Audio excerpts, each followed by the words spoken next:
brought to you by York College Division of Enrollment Management and Studies, along with YC Radio, the voice of today's generation. Today we have a dynamic show for you, and we're here with the students to express themselves and share with you what they've been dealing with during this time of unrest, civil unrest, and the pandemic. So, without further ado, I'd like to introduce my co-host, Keyshawn Lucky. Hello, everybody. My name is Keyshawn Lucky. I am a recent 2023 graduate of York College. I studied broadcast journalism there, and I also took up acting the last 2 years. I had one of the longest running student hosted shows on YC Radio, No Filter, and I'm glad to be here to talk about what's going on in the world. Thank you, Keyshawn. Also with us, we have Wilkins Serta. He's with the Student Government Association. Nice to see everybody. My name is Wilkins Serta. I'm a nursing major heading into my senior year of college, and glad to be here to talk about these important issues we're facing today. Thank you, Wilkins. And last but not least, my right arm, we have Mirael Fainor. She is the program director.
And there shouldn't be discussion at all.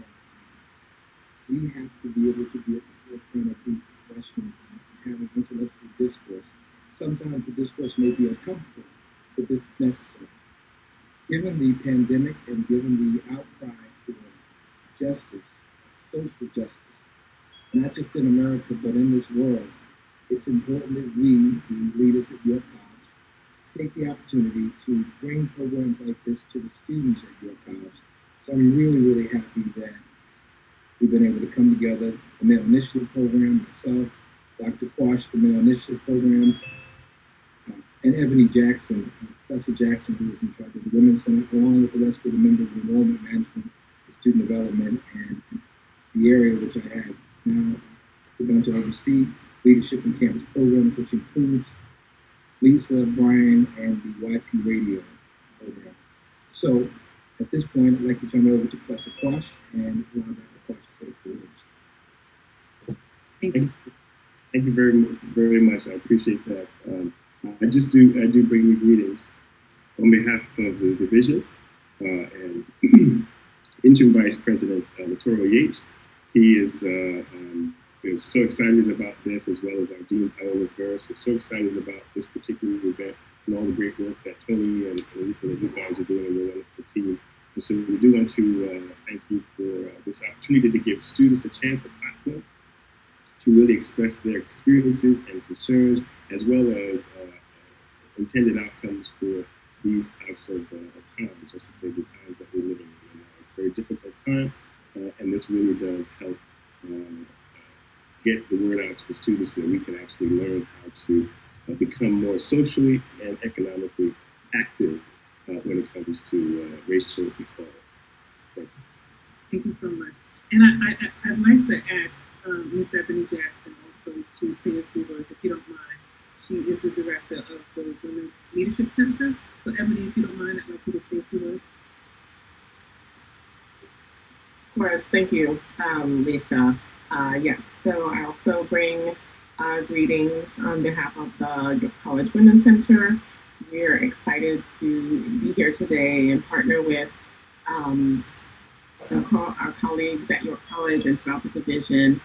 We've had a lot of private offline conversations where we are hearing a lot of echoes of the same sentiment. So I thought it was so important for us to come together, and we're happy to have this opportunity along with everybody on this call to not just to talk and share feelings, but to also move towards a solution, whatever that might be, and that's different things for different people. So I'm excited to be here today and thank everybody for being with us. Thank you so much. So without further ado, I'd like to move on, and we're going to have Mirael Fainor. She's going to speak a little bit about what's been going on in the community and share some kind of expertise. Good afternoon, students and listeners from your college and all over. Today, I would like to present some organizations that are active in the community, such as Life Camp, which is a community organization promoting peace and safety. And you can join today to be an active participant, to be a peacemaker at their website, peaceisAlifestyle.com. Once again, you can be a peacemaker by joining their website, peaceisalifestyle.com. Another group that's active in the community is the Urban Agenda Group. It is led by Jamal Wilkerson, who works with the community boards, nonprofits, and volunteers to provide meals to families in need. Not only do they do that, they aid the community and stand up for political injustice. Your college has supported the Black Lives Matter movement by having conferences, roundtables, and meetings throughout the whole movement. And if you want to actively participate in any rally, there is a Black Lives Matter Solidarity Rally on June 13th at 5 p.m.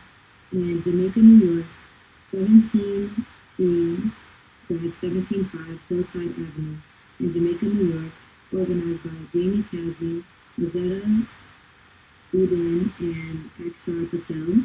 There are other movements on June 14, 2020 from 1 p.m. to 5 p.m. It's the hashtag Marches On movement, and it is going to be held at 94-45 Guy R. Boulevard from 1 p.m. to 3 p.m. And lastly, June 20th at 1 p.m., there's a Time to Take a Stand, No More Talk.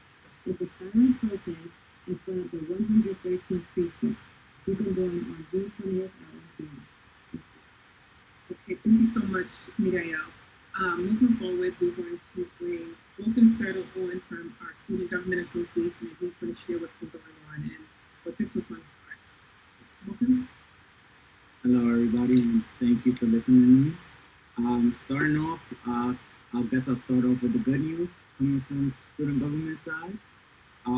We found a way to make our seniors that are graduating this year very happy. I think with the new things that we've come up with, obviously we can't be on campus, so we can't give them that experience that they had, that the seniors in the previous years had. So, but they're offering gift bags to send out to the students' homes, to the seniors' homes, and also the yearbook that we're going to have this year is going to be physical and is also going to be virtual. So is that concept of safe distancing is still practice. So this will be a more efficient way to do that. And if they want, they can also get it sent to their house. More details, you can contact one of the people at student government for that. And sad news too, the student government of this year is leaving office, starting this June 30th. New offices that will take up to next year. The start of July. So I want to just give it up to the student government for last year because they did just such a good job on handling this pandemic. And one of the big issues that students all over CUNY is facing is that I know there's been budget cuts and all that to CUNY, but the CUNY Board of Trustees is threatening to raise students' tuition in this time of need, and I think it's very absurd because there's a lot of people being laid off and there's a lot of people without jobs, and it's an issue that we have to take very seriously because I don't know how it might not affect everybody in the same way, and there's some people that can afford tuition hike right now. So this is an issue that we need students from all around CUNY and all of the communities to help out. So one thing we ask of you is please reach out to your elected officials. Hopefully, we could get the word out and hopefully stop this tuition from rising because this is not the time for that to happen. Other than that, that's all I have to say on student government. For more information, you can follow the student government page on York underscore CUNY underscore SGA on York underscore CUNY underscore SGA. Please and thank you for your support. Thank you, Wilkins. On that note, we're going to get right into the discussion. So, Keyshawn, if you would, let's get started, please. Okay. First, I would just like to say congratulations to the class of 2020. Myself included, it was a very difficult semester to adjust to, having to transition to online learning. But we did it, we made it. For everyone who was getting their associates, their bachelor's, their master's, their PhD, whether they were going to trade school, getting a certificate, very big accomplishment to have these things in such a moment of strife. I would also like to take a brief moment of silence for particularly 8 seconds to honor Breonna Taylor, who was shot 8 times in her home. I would also like to take 8 seconds to honor George Floyd, whose body was pressed against the ground for 8 minutes. So we can just take an 8-second moment of silence.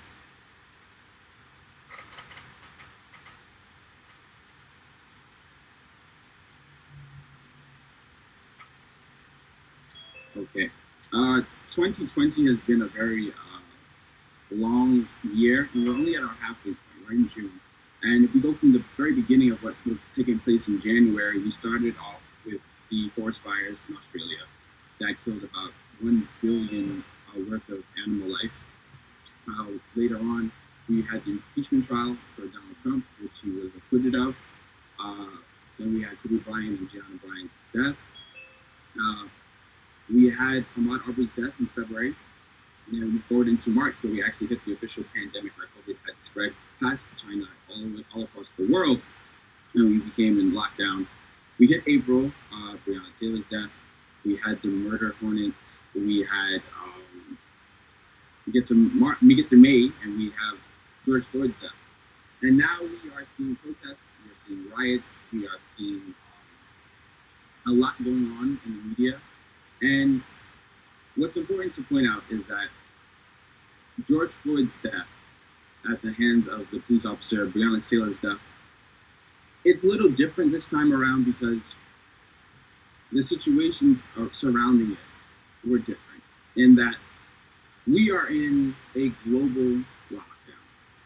We are to be in our homes. We are to be safe in our homes because there's a virus out there. And yet still, not only are Black and brown and people of color being killed at a far higher statistical rate with COVID, but the police officers are still finding reasons to murder us in the street.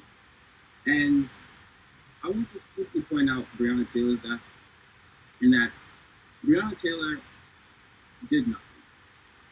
She was home, in her home, rightfully so, and killed in her sleep. George Floyd was arrested and later killed because it was believed, not even proven, it was believed that he had a counterfeit $20 bill. And I think this is important too because whether the bill was counterfeit, even if it was proven that the bill was counterfeit, is his punishment to be death for a $20 bill. And the thing is, what's going on in the world, it's reached a peak. It reached a point. And it's not the first time that police have been violent against citizens, and it won't be the last time. And I say that it won't be the last time unless we change the system, because policing in America is inherently systemically violent. from the very beginning of policing in America, it has always been violent. And what's going to happen is we're going to continue to have this vicious cycle until we change the system. So we're having conversations now about how do we move forward with policing. And one of the big things about solving the issue is defunding the police. Now, people are split on that. Some people believe that the police are not funded enough. Some people believe that the police are funded too much. Some people believe that police presence needs to be expanded. And so I'd like to ask some of the people here, what are your thoughts about the police presence in America and how can we move forward? Students, are there any students here on the online? Can we get your involvement, please?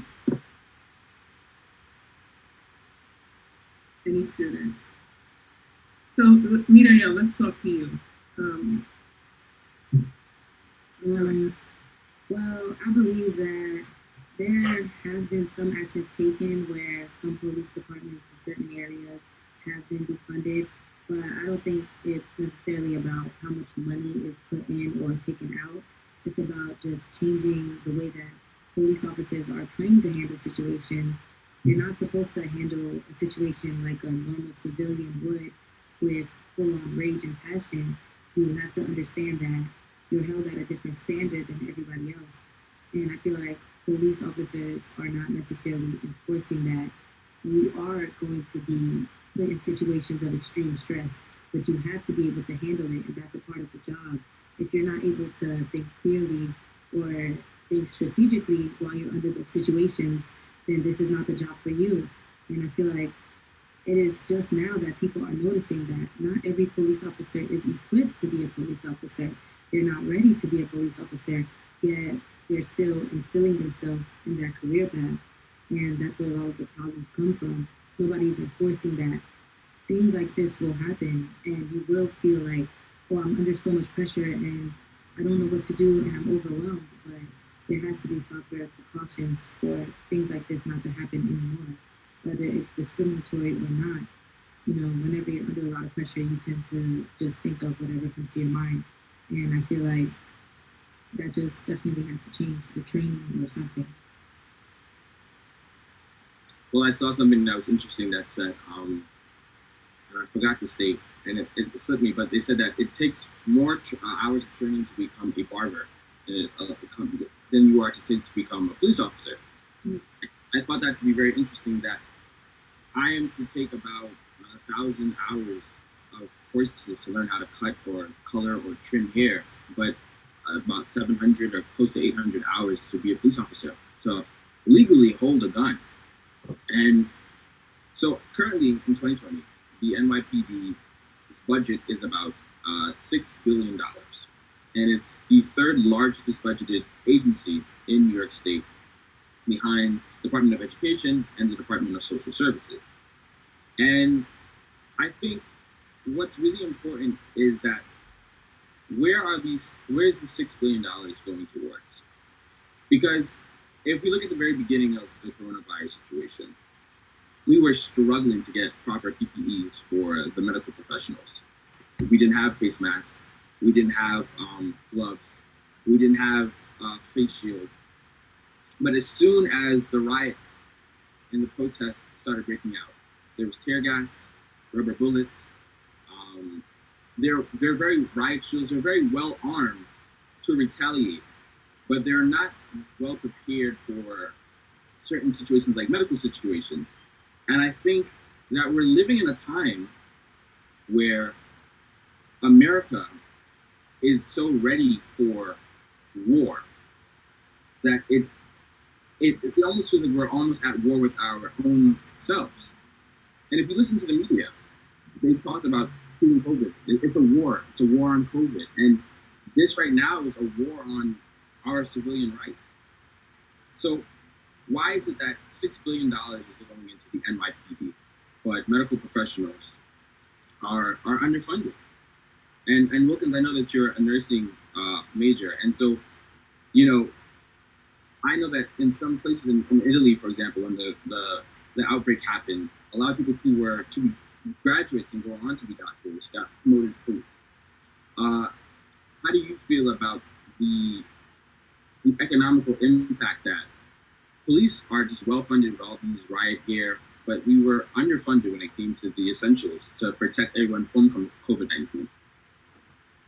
With that being said, I feel like this, like, I don't know, this, what our government and certain, like, the world sees as important sometimes is not what, like, the rest of the people see as important. Like, our values differ, and with that being said, it's just, that's, it's crazy how we couldn't have all the equipment that we needed to be prepared for this pandemic. But when you see things like, as you said, like, having all these police be equipped with all these weapons, all these equipment for these riots, that I don't know whether they have such a surplus of supply for that, as it makes you question what are really all the values that our country has, because there was a lot of nurses that those when I did an internship last summer at a hospital, and we had those N95 masks that they had a bunch of those,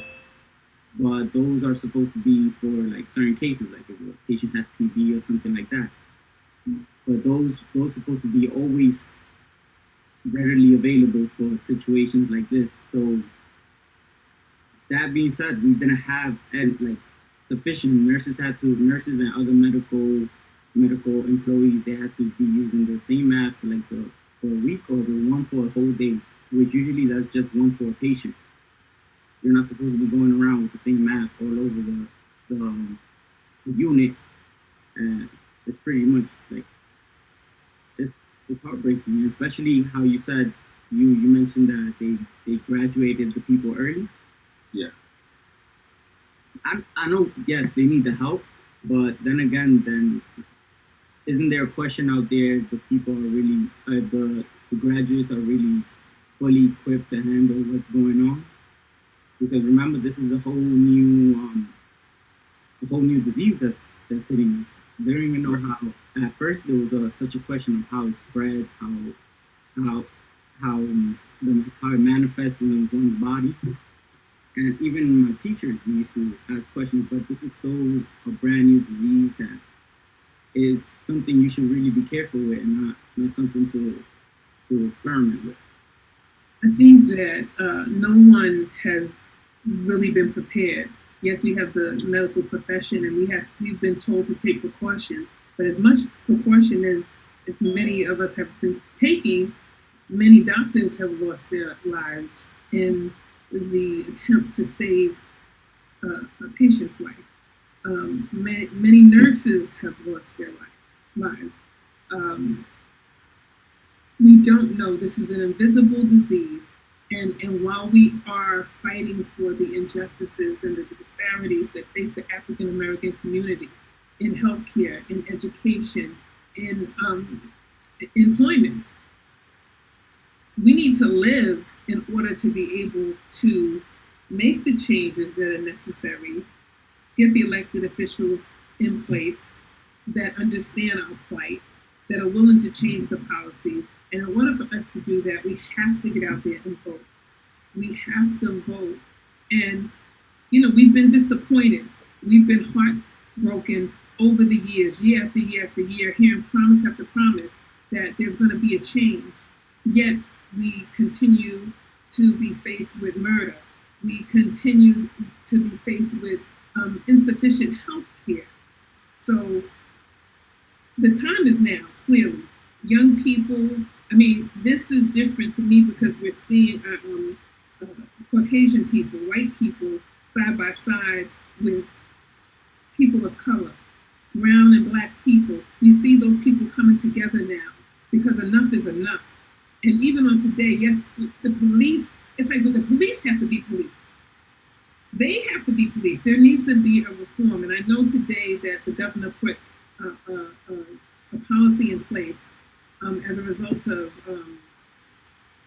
Al Sharpton being involved in over the years of protesting and people being murdered. I don't even know the number.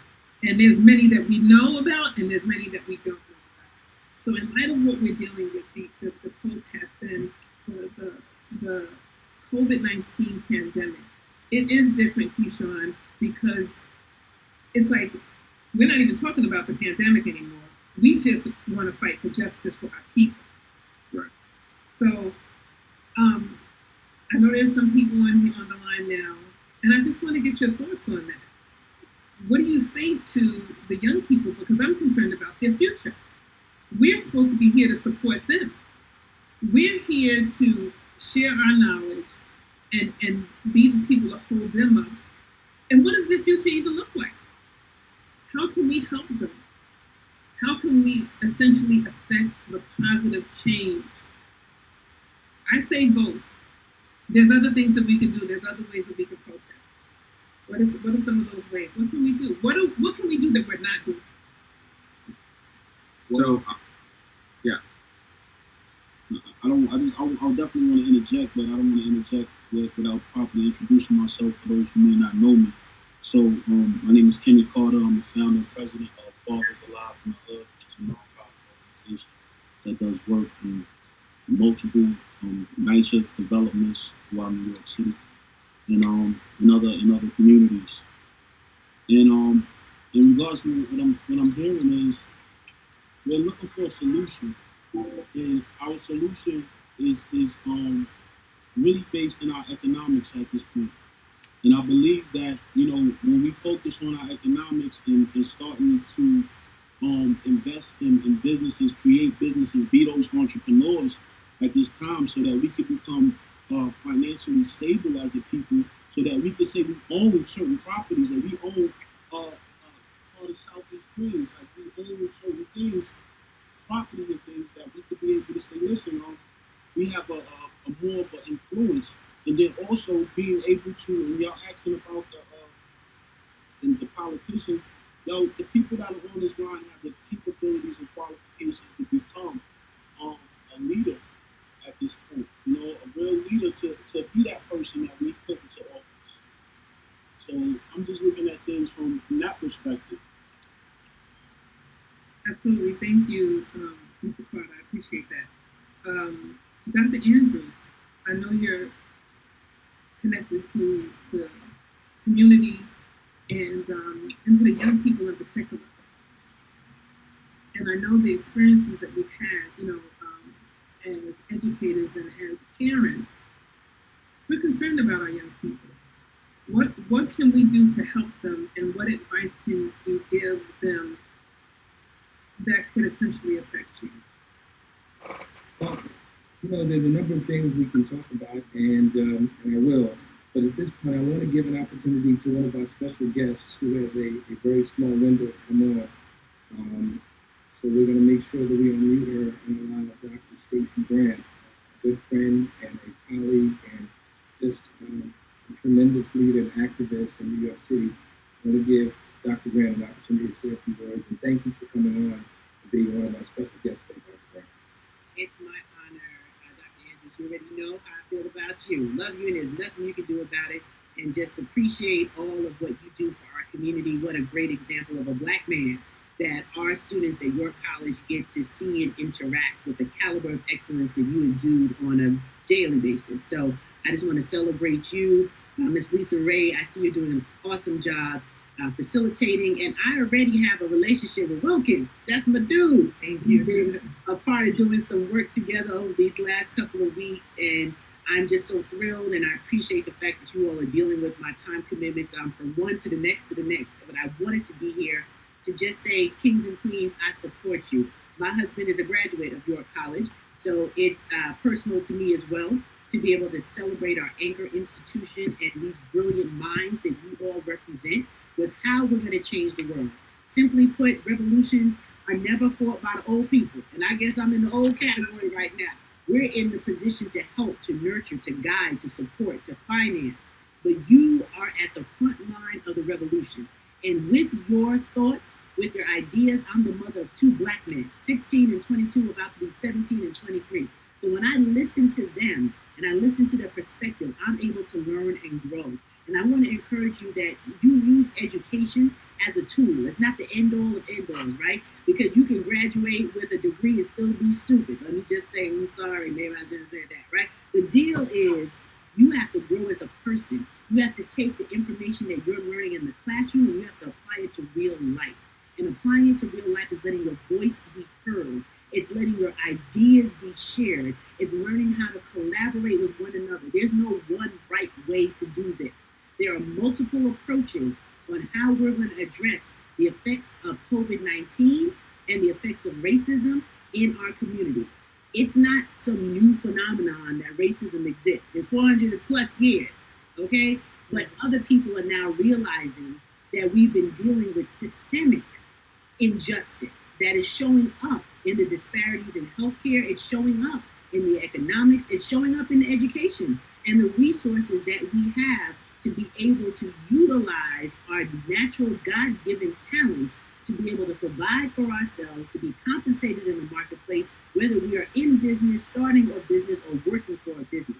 So I want to encourage all of you today, you're in the right place at the right time. There's no accident on how things happen. You are the voices that we're going to have to listen to, that we're going to have to support. Don't get caught up with the feelings of frustration, which are real easy, because this is a hard time. I've lost friends and loved ones to COVID-19. I've had family members victim of police brutality, right? So we're all touched by what we're seeing in different ways. But I'm gonna offer you something right now. Acknowledge what you see, but trust what you know. And I want you all to write that down. Acknowledge what you see, but trust what you know.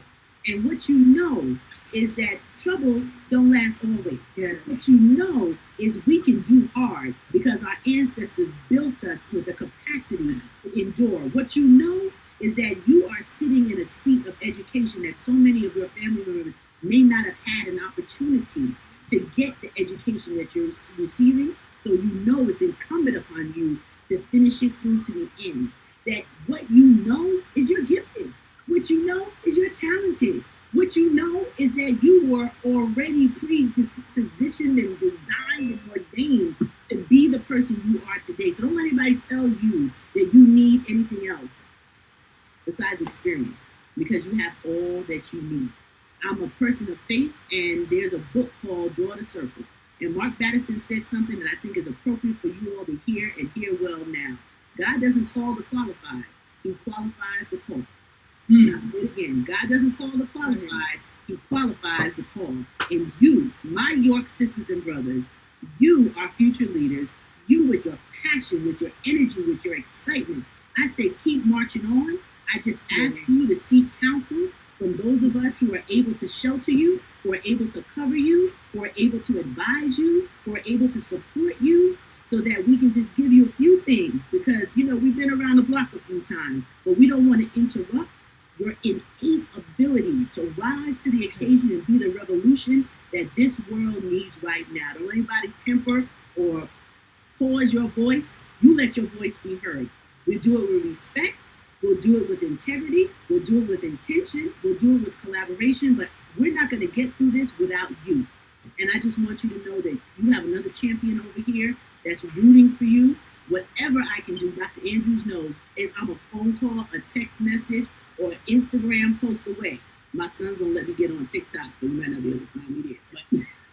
But I am here to be with you and to support you in the process. And we're going to continue this conversation because I know Dr. Andrews has a whole lot in store for what he's going to be working on. And I will be right here supporting and learning more about each of you individually. Wilkins, I already got some campaign slogans for you, honey. You ready for the big time. You ready to run for office, do some things, and represent your college. So God bless you all. May the rest of this conversation be fruitful, be productive, but stay in action. You're standing on the shoulders of the blood that has been spilled by our ancestors. We are ready for this time to be in position to gain and take back the property. Okay, let me stop. Okay, y'all gonna get me. I'm getting hot. I'm gonna shut up, Dr. Andrews, and let you go on this piece. But thank you all for having me. Thank you very much for that. That was just wonderful. Yes. And I can't wait to hear the students' reactions. But I thank you very much for taking the time. I know you got a very difficult schedule. The students have heard you in another way, a very different way. But things were different this year. I know we had some plans to have you do some other things, and I was looking forward to hearing you speak to a greater audience. But I know we'll be able to do that next year. So again, I know you have to go to your next meeting. Love you, Dr. Grant. Thank you so much for everything. Really appreciate you. Love you too. Thank you so much. Thank you so much. That was very moving, and I felt her spirit. I felt the spirit of God in her, so I appreciate her. Thank you so much, Dr. Grant. I'd like to move on and pass it back on to you, Keyshawn, and ask this question. Yeah. And many of the students that are on, and people in general that are on, working professionals, we've been talking about social distancing, and that's been a challenge from the beginning. Social distancing. That's something we learned when we were in kindergarten. Remember arm's distance? That was social distancing. We learned that as kids to respect people's space. And yet, at this point, when we need to execute it out, when we're out in the street, when we're around people are challenged with doing that. And now that we've gotten to a place, and I want to say that Governor Cuomo did an exceptional job in keeping us informed. I know I don't know everything, but from what I've seen, he's done a wonderful job, and his family has faced it as well. How do you feel about returning to society, returning to the new normal? That's what they're calling it, but returning to life, which means returning to having social activities with your family and friends. The summertime is the time when everybody wants to be out and everybody wants to travel. How do we return to that and remain safe? How do we return to church? How do we return to work and remain safe? How do we do that? Because I believe that there are going to be people that suffer from PTSD after this. So again, so many lives were lost. So how do we return? Well, I would say, first off, I'm a first generation American. My parents came from Guyana. So summertime for me is my time to shine. I love to be in the sun. I get powers from the sun. The thing about going into this, what we're going to call the new normal, where everyone's going to be a little hesitant to handshake. You're probably going to see no more handshakes. Hugs are not going to be a constant. But we're all craving for these things. We're all craving back to have social interaction with one another. And I think the safest way to do it is to never go head first. And like in this country, we tend to just jump into things a lot of times. And that is what's going to mess us up. And like there are certain things that I know now, moving forward, will never have to be the way it was. And specifically, like with church, and like my family is religious, and but we have not gone to church in a while. And yesterday I told you that I was having Bible study because well, we can't be in church to go to church, so I'm going to have praise God in my own home and in my own comfort, in my own spirit. And the thing about religion, whatever religion you practice, whatever faith you believe in, is that it's personal to you. So as long as you don't need the building. The building sometimes is just there to encourage you to make it a staple of your life. But you're the temple. You're the building. You will do it. Mm-hmm. I think moving forward into how we move into the workplace situation, you're going to see a lot of jobs are going to transition to being online only. There are quite a few people who realize that they're only at their jobs just for appearance issues, other than they need to be in the physical location. I was interning at WBAI, and everything that I did I was able to do it online, and I never had to be in the station. Being in the station was just for, my own peace of mind of being able to say that I'm at the physical station. We are going to have problems, and we are going to have people who are not going to treat social distancing as a thing because they already are treating it like a thing. I live in Bed-Stuy, and I can tell you that I've seen people in my park as close can be. No separate, no mask, no gloves, nothing to keep themselves protected, because what they're doing is they're treating it now as out of sight, out of mind. So if I don't see people are sick, then I guess I can't be sick by it. And it's dangerous because what's going to happen is we're going to go through the summer, and we're going to hit the point where we get to fall, and flu season's going to come out again. And influenza and COVID-19 have virtually the same symptoms. And the biggest fear is that the virus is going to mutate, which if you look at history books, most viruses do mutate. So how do we go about safely, like, readjusting to society? I think masks are going to still need to be worn up until at least October. I think safely, or throughout the rest of the year. I personally have no intentions of taking the MTA until next year, and I plan to drive everywhere that I need to go. I'm not getting on a train. I'm not getting on a bus. I do not want to be close to someone because we know New York City is dirty. I know I've seen people who have no care for their own bodily fluids on public transportation, and restaurants are going to need to have outside areas where everyone is separated. I think clubs don't need to be reopened. Everything needs to be open. As long as you keep things open, I think with plenty of space, I think you limit the amount of new cases that we can get. But as long as you're reckless, the cases will go back up. So another thing that I'm concerned about is they're talking about the vaccine, developing the vaccine, and it may be ready in 2021, maybe. But me personally, I'm not comfortable with vaccines. I know maybe some people are, but I am not. Having an underlying condition, I'm very careful, and I'm grateful. I'm thankful. I've been tested for COVID twice, and I also did the antibodies test.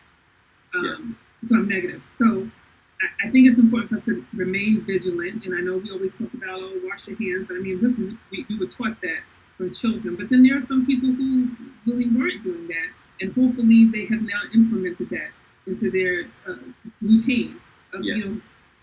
But I think it's really important that we remain vigilant and we keep we have to social distance. And if you see, I've seen some young people who were not doing that I know personally, and that we're not using. And I was saying, hey, where's your mask? Don't take this for granted because you have a grandmother or you have a child or a mother, and you don't know what you're bringing to these people. And on that note, me personally, I like to know my status. So I wanted to be tested. And then I had a son that traveled from, international waters to home, and he hadn't been here in a while. He actually ended up testing positive. And then we went through the process of him getting to a point to testing negative. I thank God that I live in a 2-bedroom apartment. We share the same bathroom. So we took precautions to make sure that we were, constantly sanitizing. He go in, I go in, whatever, you sanitize. We have to take the precautions. I suffered from some anxiety. I don't know if anyone else did, but I certainly did. And one of my doctors called yesterday and said, you have to take a test. It has to be within 2 weeks of the COVID test, and you have to be negative before you can go into the facility. Yeah. So they still don't know what to do. Everybody's still trying to figure it out. And the best part that we can learn how to work through this together. And when we live in America, and we live in a very individualist society where whatever I do, we believe doesn't necessarily affect what you do. Like, if you don't want to work, well, then you don't work. I'll just make the money that you're not making. In other communities, for example, like a lot of Asian communities work in a community-based, more community-oriented places where they believe that if you're not doing your part, then my part is affected and the entire place is affected by it. If we were to adapt that model, I think that we would be able to perfectly go back into society, because every time we were supposed to go back out, there's another 15 days added, another 15 days added, another 15 days added, because people just weren't following the rules. And they don't follow the rules because people are just selfish, just naturally. It's just human nature to want to care for yourself. But when we're dealing with pandemics, when we're dealing with viruses such as these, you can't just be about you. Like maybe you may be young and think that you're not going to get the virus, but there's somebody who you know who's at risk. For example, my mother is on dialysis. She's an at-risk patient. My father's also elderly, so he's another at-risk patient. I can't just go and gallivant around the place because if I come back home positive, my parents are in trouble. And so while I may feel that I'm immune, my parents aren't. And so we have to learn to take those steps, and like we have to want to help our communities. And even going beyond that, I think also you spoke about anxiety. I feel like a lot of people are going to need to come out of 2020 and seek therapy, because what has happened to us is we've come to a point of like a shutdown where we have this presumed freedom of being able to go outside and do whatever we want. Now we're being told you can't go out here, you have a curfew, stay inside, stay 6 feet apart, make sure you wear a mask, no gloves, no service. And a lot of people don't know how to cope with those things. And I for one, personally, think that if you weren't already meditating at home, if you weren't praying at home, if you weren't doing things that keep you mentally fit, you should start seeking it now, because what's going to happen is as things warm up, we're going to want to go back outside, but we're just not there at the place for everyone to be outside in a big rush. Absolutely.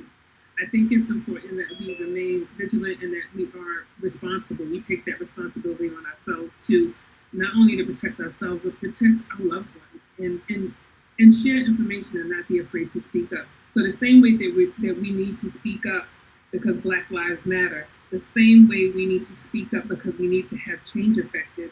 And while it's finally starting, Yeah. we're not there yet. There's a lot more to do. So I want to get back to the climate that we're in, and speaking about the protests. If anyone's been involved in protests or in organizing, or if you want to be involved in a protest, anybody, Mr. Carter, I'm going to come to you. Have you been in any protests, or are you have something coming up that we can be a part of? Mr. Carter, can you unmute Mr. Carter? Okay. I've been involved in a protest recently, and it inspired me to start organizing another protest. And it's all Black Lives Matter, and I say all Black Lives Matter because I talk about the young man who was shot by another brother in the same situation. I talk about those brothers who consistently been being murdered by their own kind. And I want to be able to bring together the gangs and all of these cliques, and it's called the truce and the promise. The truce is we have to stop killing one another. We are already under attack. And the promise, well, the promise is also, I guess it's to be said in face-to-face motion. Like there's really nothing to be spoke about on these kind of medias. But I know for a fact that it takes some of us. Some is SOME, strategize, organize, mobilize, energy. So there's an energy that has to continue to mobilize and move forward. We have to keep it in motion. Definitely. There are things right now, such as like the 13th Amendment of the Constitution. It tells you that it's called the 3/5 clause. I'm sure you guys are familiar with it. And there's languages like that's in the Constitution until this day that needs to be revised so we could be able to not be 3/5 of a man, but be a whole man. Let's call us as we are. And there's that's one of the things that I've noticed over the years. The language has consistently been there, but the reason that I say that a call for the all Black Lives Matter is just pretty much to bring acknowledgments to hold ourselves accountable and say, listen, this is where we're at right now. We understand that, and we understand we have to move forward. But let's move forward in valuing our lives, because once we start valuing our lives in our own communities, we'll be damned if we allow somebody else that's not from our community to come in and take the So there's a certain thing that has to consistently happen. And in this process is just like the young brother said earlier, it's just definitely about planning and initiating. I have given myself a 90-day goal to obtain my watch guard license. Already opened a security company by the name of Faith Mobile, so we could be able to do policing for our own community. So I'm more so like solution oriented when it comes to these situations.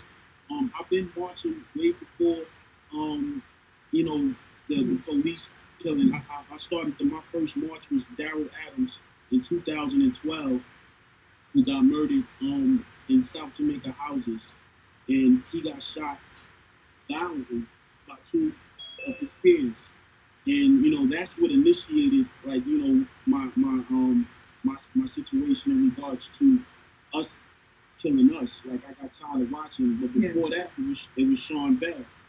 But when Sean Bell got murdered, that was in 2006. I was in my darkness. I was in my ignorance. So I know that there's going to be somebody that was there at one point, and they didn't really care about what was going on in the community because it was, like the young brother said earlier, selfish. So if they would continue selfishly doing the things that they were doing for themselves, they're not thinking about what's what until certain things happen that really requires attention.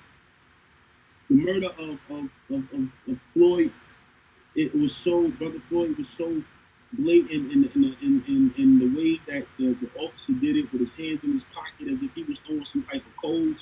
It was so, it was reeking.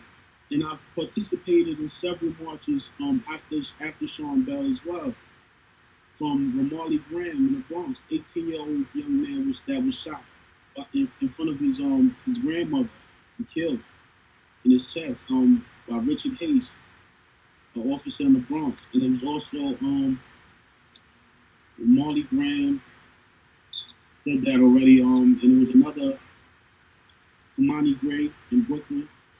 I'm sure you guys heard that one. It was just a lot of different situations where I seen these same protests, but we never came to a resolve. And if there was a resolve, it was with the family, and the family was either compensated by the city or whatever it may have been, and then you hear the silence until the next situation comes up, and then we're still where we at as a people. So we definitely want to be able to start responding in a way where we'll get our desired reaction, which is a real change politically, and making sure that certain things like the wording in the Constitution is definitely revised to benefit all men. Thank you. Thank you so much. Well said. Keyshawn? And I would like to piggyback on that because one of the solutions to our policing issue is that policing is just not for people of color, black people and people of color. It started as a slave catching unit, and then it transformed into making sure that freed slaves were segregated against and made sure that they were disenfranchised. And so we talk about community policing, and we know Jewish areas have their own policing, so why is it that has not become a topic of, well, we need more. We need our own, community policing because no one knows our community better than ourselves. And you have a lot of people who become cops, and the standards for becoming a cop, they're not, for me, well put together. Because you have to be a resident of New York City for about 2 years, which means that you can come from wherever, stay here for 2 years, and then call yourself a New York City resident. So now, if I'm living in Brooklyn and I have a police officer who's coming from Staten Island, he doesn't know what's going on in my community. He doesn't understand the interwebbing of what we do and how we act as a people. And I think that community policing, us coming together, us creating our own social contract, our new updated social contract to say, well, look, I trust you because you've been here for X, Y, and Z. You know what I know, and I know what you know. We've seen experiences, and I think that is one way that we need to look at how we can solve this police situation.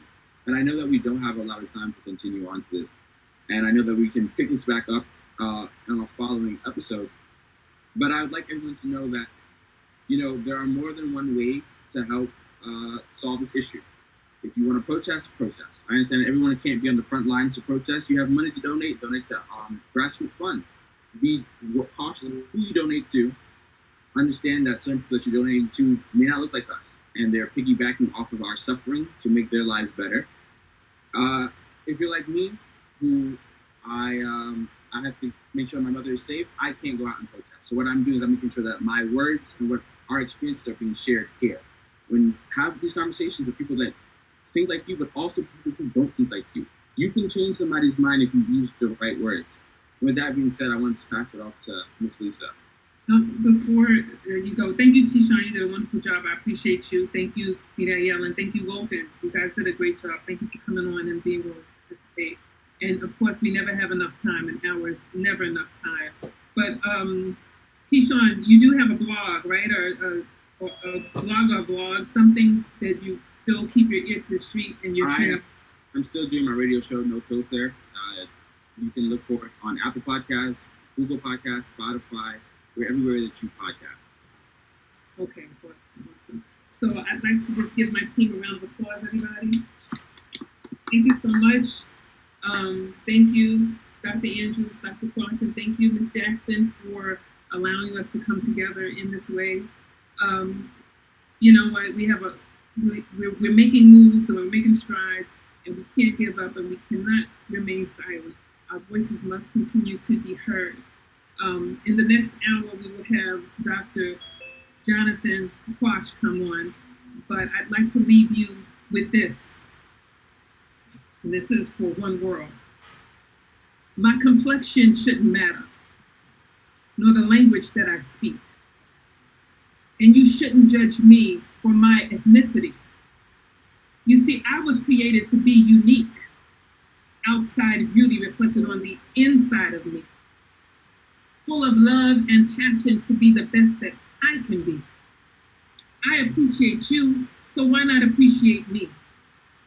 We are all one world, a part of the human race. Wherever you go, whatever you do, there will be things you don't want to face. One world, no hate, limitless in love.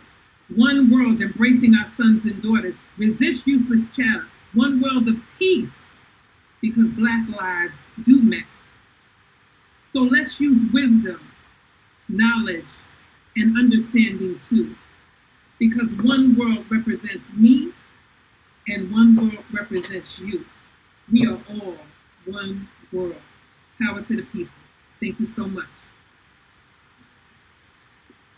Lisa, if I can just jump in real quick. Yes. I feel that Senator Comrie, who has just jumped on with us, who's been working in Albany, before we turn it over to a good friend, Dr. Quash, I'd like to ask Comrie talk about very briefly, even if we go over a little bit, what's been going on in Albany, because she's been at the forefront of the legislation that's been passed up in Albany.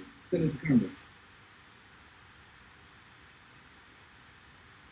Yes, good afternoon, everyone. It's good to see all of you. We had a great week in Albany, thanks to all of the protests that have happened around the country and throughout the state.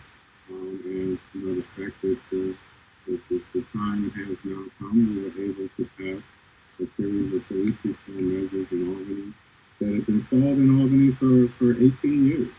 These are not new measures. 60A is not new. We've been trying to get it passed for a long time. Chairman Parker introduced the bill years ago. Other members introduced years ago.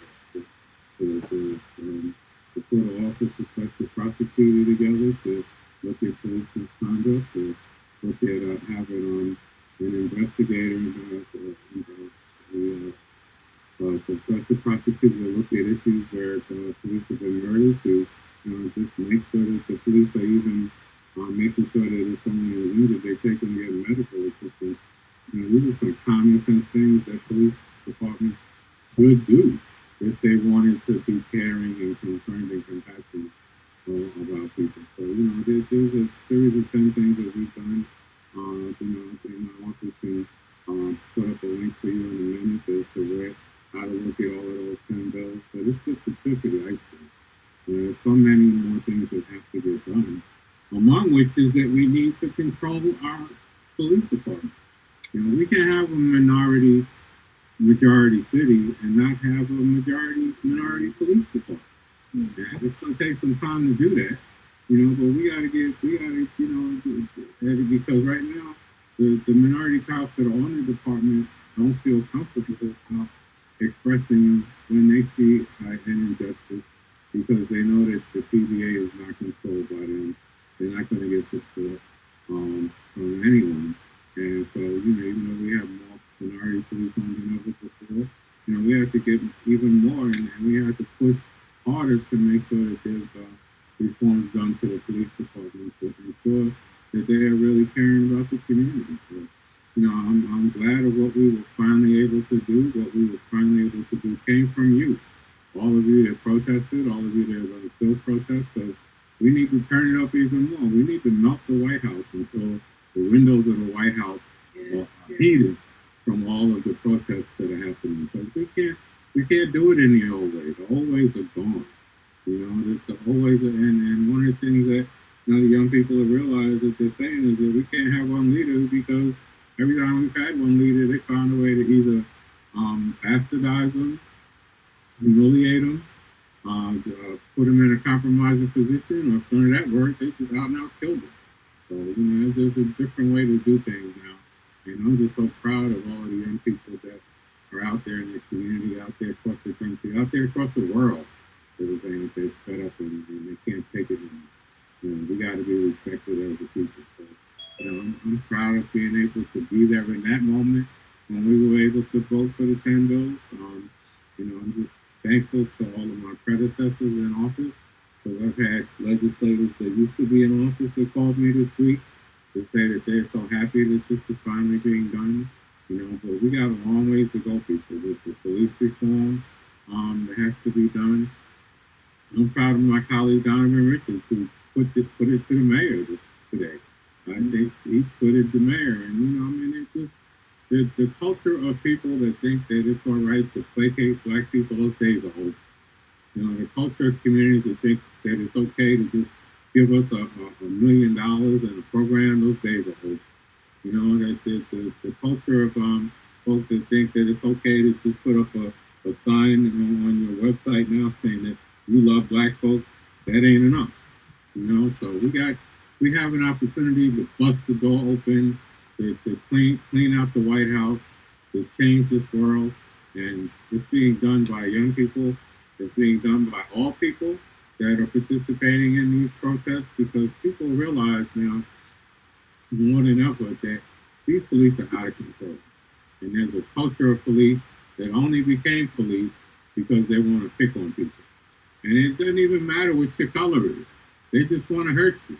Now it's found out that the guy that the miscreant, the bastard that killed George Floyd, knew him because he was a part-time worker at the nightclub that George Floyd was, where he was trying to make sure people didn't get hurt because you go to a party, you get a little exuberant, you do something stupid, you express yourself, and that cop was trying to beat up everybody coming out there and putting jackets on them.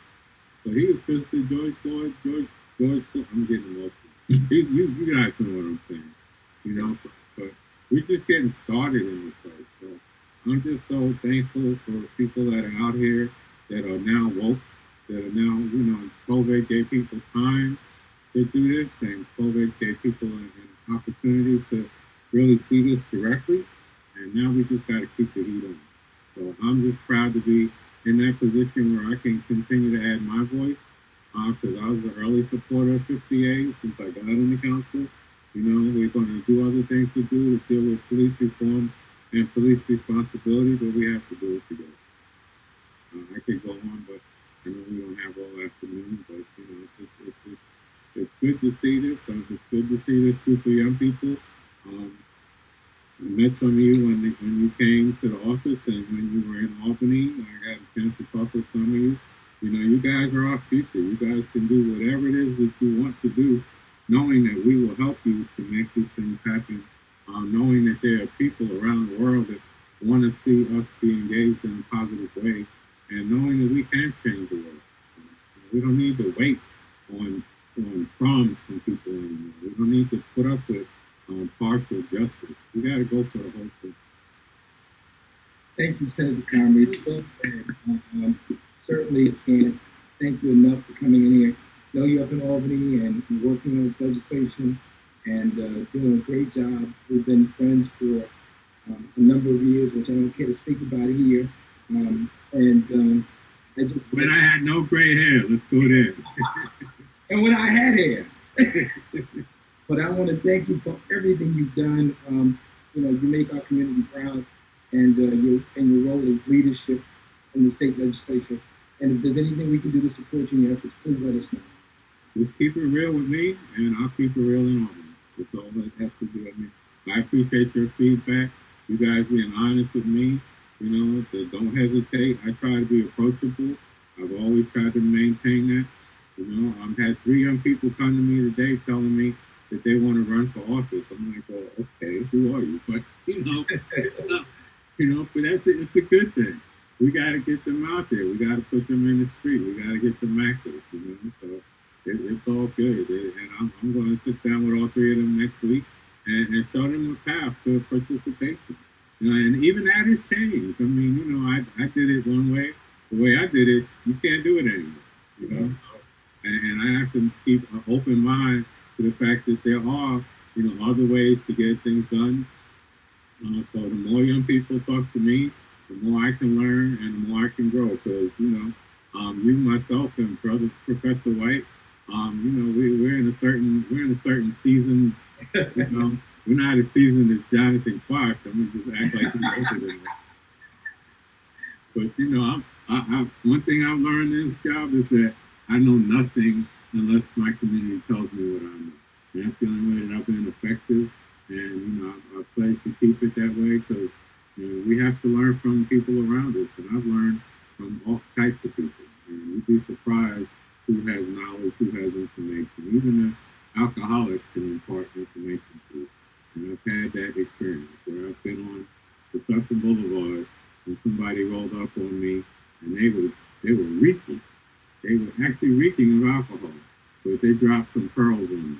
You know what I'm saying? Because they knew who I was, and they knew I was approachable, and that they, even though they knew that I would be like, ooh, you smell. You know, they knew that they could come talk to me, and I would stand there and listen to them, and they actually dropped some pearls on me that I still use to this day. You know what I'm saying? So you got to be able to be open and amenable to anything that comes your way. Because God drops pearls on you from every direction. Absolutely. Well, thank you again, Senator Conway. We're going to go to the second half of our discussion where we have our good friend and my brother, Councilmember Donald Richards, who's going to talk about the city legislation they're proposing and some of the things that he talked about today.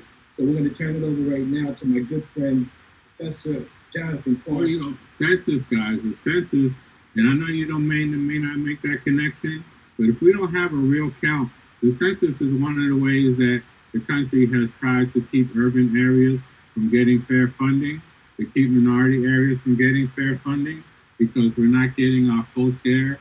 Even if we had a favorable White House, you know, when they look at the numbers, they claim we only have so many, you know, I just give one number. They claim we only have 6,000 people in Jamaica. You know that's not true. You know what I'm saying? So they only giving us money for that many people. But we got to do the census. It's critical. You know, if you want to participate in something to make a difference right now, the census. And you want to do something else to make a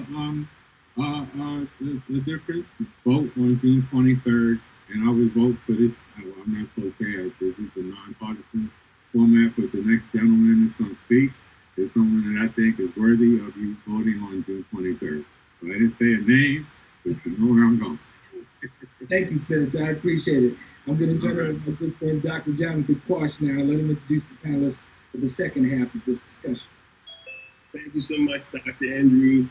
We are going to just, because we do want to remember that we are on live YC Radio, so we're going to allow our engineer to just run a short PSA from one of our amazing faculty members here, Professor Dr.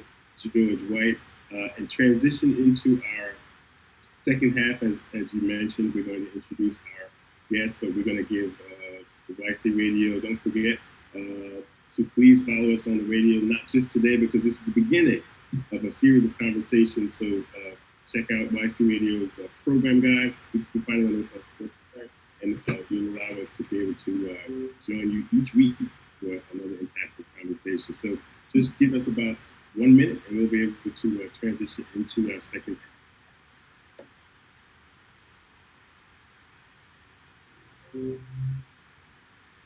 COVID-19 pandemic is not a brand. It is not the symptoms of the it is weakness that all of us have had to deal with strife. It may be a loss of work or income, the loss of housing, and the loss of health. But we will, even in these times, we will social. Our choices can help us fight our way out. Fight our way back. Despite the pain and the fear, you can win. You can win this year. You can win this month. You can win this very moment. And despite all of the uncertainty, there is one thing that is certain. You can win. You can work hard. You can win and work hard.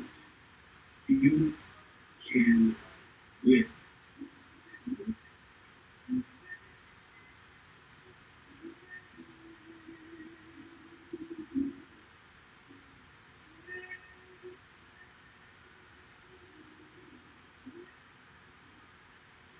Indeed, we can win at your college, and we're so happy for that PSA from YC Radio at the wonderful, talented hands of Dr. George White, the chair of the History and Philosophy Department at your college. We're very excited about that.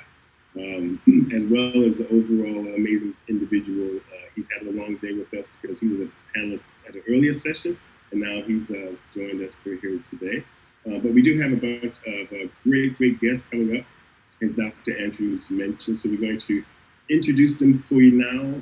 I'm going to let one of our co-hosts, Ebony Jackson, the director of the Women's Center, to introduce her guests, and then I'll come back and Tony will introduce his. Okay. Thank you again. I'm excited to be here with everyone today. For the second hour of our conversation, the first hour we really wanted to give time and space and room for our students to voice the things that they have been feeling and doing amidst these protests and amidst the pandemic. But for this hour, we thought the title of this whole series is From Anguish to Action, right? Because I think we're all pretty triggered these days with very justifiable feelings of anger, sorrow, sadness, pick an action, right? But the second hour, we wanted to try to move the conversation a bit more towards some action and solutions. And that actually were mentioned in the first hour by a lot of our people to hear good things from Senator Comrie about action happening in our legislature, and hear more happening in the legislature. Or what can we do? We could be early appointed as faculty, staff, administrators, and what can we do for you all as students? We're all excited, we're all activated, and we really make sure to take that energy and move it forward in whatever way is appropriate for all of you. Because I think Keyshawn mentioned earlier, some people can give money, some people can protest in the streets, some people may be in the political realm, some people can be in education. We all have different venues for this fight. So want to make sure that you all are educated and so we can continue. To that end, I invited two women to be on the program today. They are strangers to your college. We have seen or them in the past. Have first I will I'll let you do your own introduction. Charmaine. Many may know Charmaine Jenkins. She actually was a professor here. That's how I know. At York College, and you may have even taken her Black Friday. But Charmaine Jenkins is here with us today. I just want to mention just a bit about her. Into her as a lecturer here at York College. She is a life coach. She was named one of the 7 life coaches every Black woman should know. She also just released her very first book. That's a major accomplishment. And it's called Before You Begin. It's a guided journal to support powerful goal setting, which I just purchased. So it's really, really good. I'm going to get into that. So I want to welcome Charmaine to the program. My second that I've invited on today is Raquel Singh. Raquel is, again, Angel Tree College. She works with us all the time, the Women's Center, on our peer-led domestic violence education program. Raquel is a nonprofit with over 10 years of experience in program development. And a lot of the things that we do at the Women's Center, where we reach out advocacy, comes from like the organization of Val and the things that she teaches us. So I will stop there. We'll invite both Charmaine and Raquel to say a brief word or two. I'm not sure if you guys were on, heard some of the earlier conversations and what our students were saying. It was actually quite interesting. But I'll let you do a couple of minute introduction. Say my name first. I'll go first. Good afternoon, everybody. My name is Charmaine Jenkins. I feel like Ebony covered most of it. I'm really happy to be here. I was on the first hour. It always brings me great joy when I hear the York College community be so thoughtful around the issues that are happening today, especially in my experience when a lot of the people who are teaching them don't realize the depth and the breadth of their knowledge and their passions. And so any opportunity, I get to watch them shine. I wish there were some of the people on here that need to hear all the contributions they have and exactly what they are willing, capable, and actively doing to change the world and hopefully York College. Like you said, I was there 15 years. It was a great experience for me, working with the kids, teaching Black Psych. I'm so regretful. The only reason I'm regretful I'm not there now is because of what's going on today. Because I think it would lead to such rich conversations, and also for the people who weren't Black, because as the population at the school changed, so did the composition of my classes, and a lot of my Black Psych classes were surprisingly filled with people who weren't Black, and they were surprised at the information that was provided throughout the semester. I start with post-traumatic slavery disorder, and I work my way up. And a lot of them were not aware of what Black people have endured. And it was surprising to them. And then some have experienced similar in their own cultures, right? So a lot of the things that Black folks are going through in this moment are not unique to us. In other countries with colorism and different things, and in the indigenous people being treated substandardly. So I really wish I was at York right now so I could have these conversations, even if they would be virtual conversations, because I know a lot of my non-Black friends have, my inbox is full of people who are all of a sudden had revelations on things I've been talking to them about for decades, and now like it's just so glaring that people can't ignore what's going on or what we've gone through. And what we've been subjected to. So I think even the conversation will be more interesting to talk to the people that weren't Black. Like I'm so happy that Trump is doing this this rally next week, because people never heard of Juneteenth, and now everybody knows about Juneteenth. So a lot of the stuff that they meant for evil is being turned around for good. in terms of us being validated and our experiences becoming more widely known. So I'm excited about that. I'm excited to be here and have this conversation. If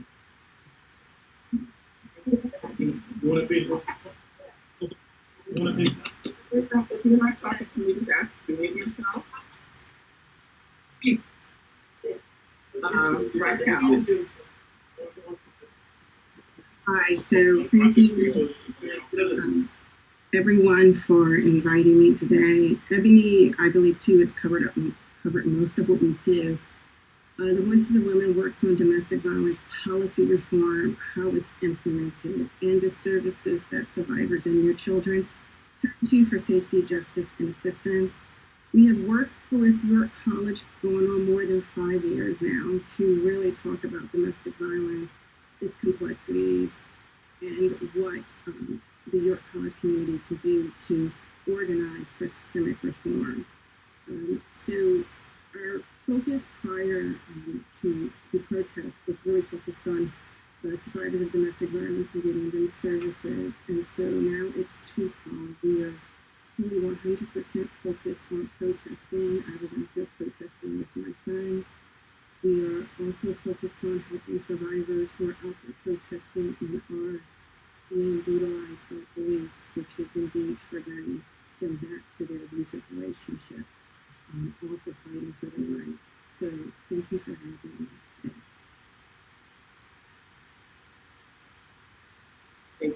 Thank you both for being here. I believe Ms. Wilford mentioned this the first hour because we asked about who was going out to protest and what people were doing. I know I live in Brooklyn and I feel like there's a block every day. And as we know, there have been, I believe, 17 straight days of protests since George Floyd was murdered. When I go out to the protest, I would say the ones that I've been to are a good 75 to 85% non-people of color. Right? It's young white people who are at the protest, and it led to a discussion at the Women's Center about allyship and how to be an ally and how to use privilege to make change. And that's something that we talk about a lot, Raquel, in terms of the advocacy that we do. But and Charmaine, I know you just mentioned that in terms of your inbox being full. So I thought that would be a good discussion for us to have here because for those people who are directly affected or not directly affected, this seems to be a moment where we're all involved. So how do we want to I'm going to pause. Jonathan, do you want to introduce your guest before we move forward? Absolutely, yes. And then Tony's going to introduce his last guest. I'm super excited today because we have a few guests who have been friends with for some time, but are absolutely amazing in terms of their work.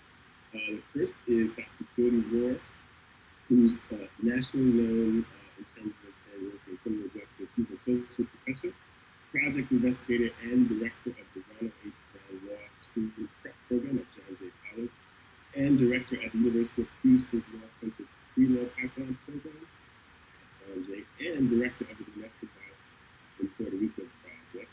Dr. Rohr is associate professor in the Latin American and Latino Studies Department at John Jay, and where she's taught for over 20 years. She was a special and mass incarceration campaign fellow with the American Civil Liberties Union, and she's the lead organizer, founder, and CEO of Hurricane Maria Assistance and Relief Institution for Lions.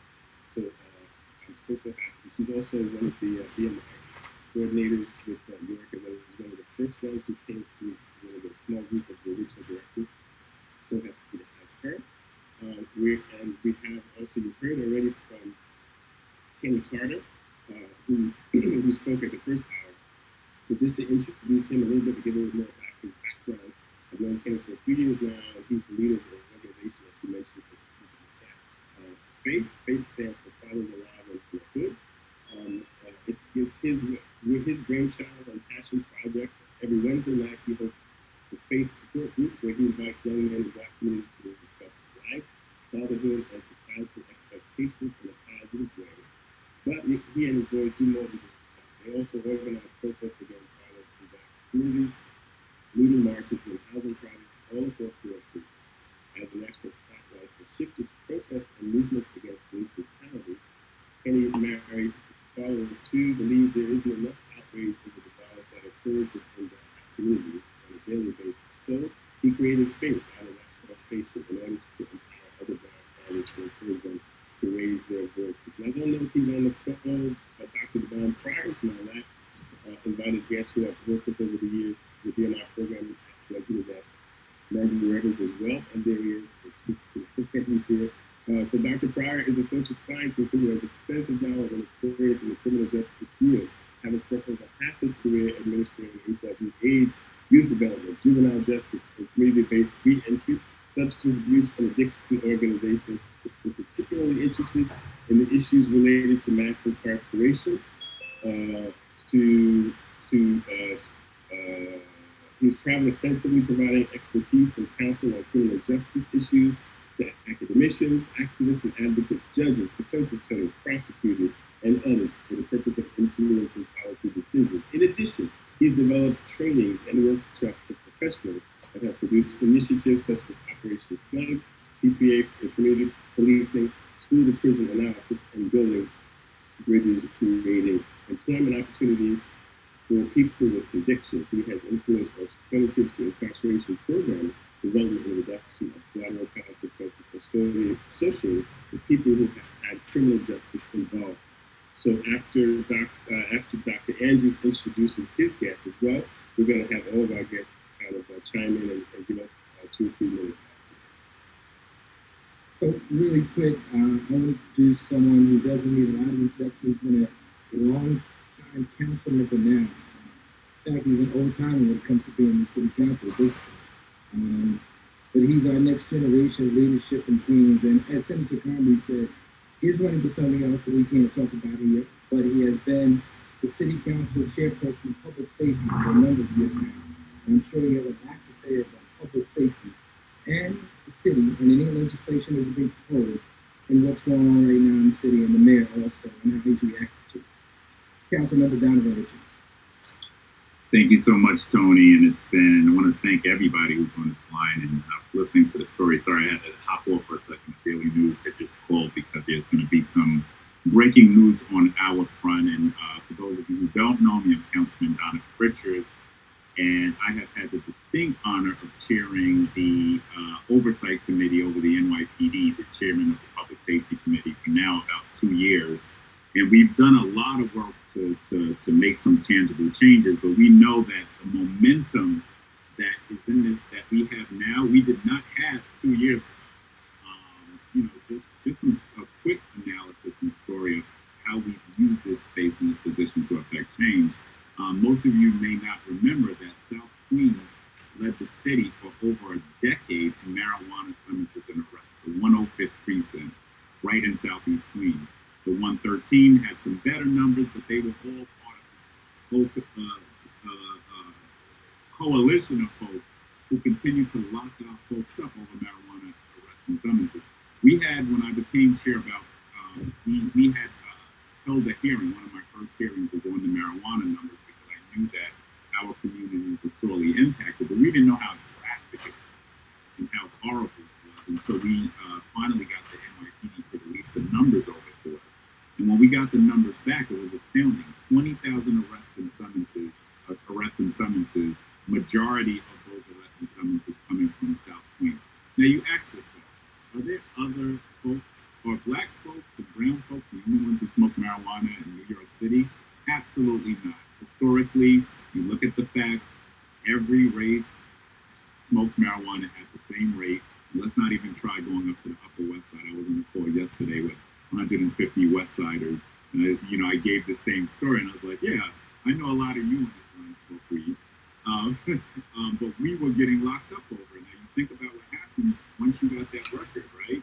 You're locked out of housing, locked out of job opportunities, and guess what? You can also be locked out of college grant over low-level marijuana.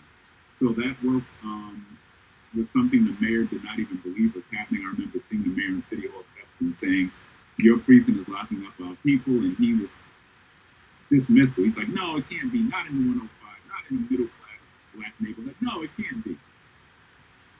Comes back, looks at the number, and admits that he was wrong. We passed legislation subsequently through my committee that now mandates every police precinct in New York City to report on those numbers on a yearly basis. So we went from 20,000 arrests to down to 300 last year. All right? We still got work to do because those disparities still exist. 90% of those summonses and arrests are still going to black and brown folks. So this is why the temperature is where it's at, right? Not only are we looking back and seeing, rehashing Eric Garner in our mind, we're seeing George Floyd get choked out 6 years later. These things are vivid in our minds. Sean Bell was my neighbor. I was stopped and frisked, had guns drawn on me on Merrick Boulevard.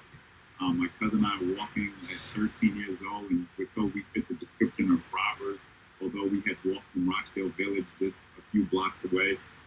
So those are the things that sort of reopen and rehash these wounds for us during this period. So in my committee chairmanship position, we've held a lot of oversight hearings on the NYPD.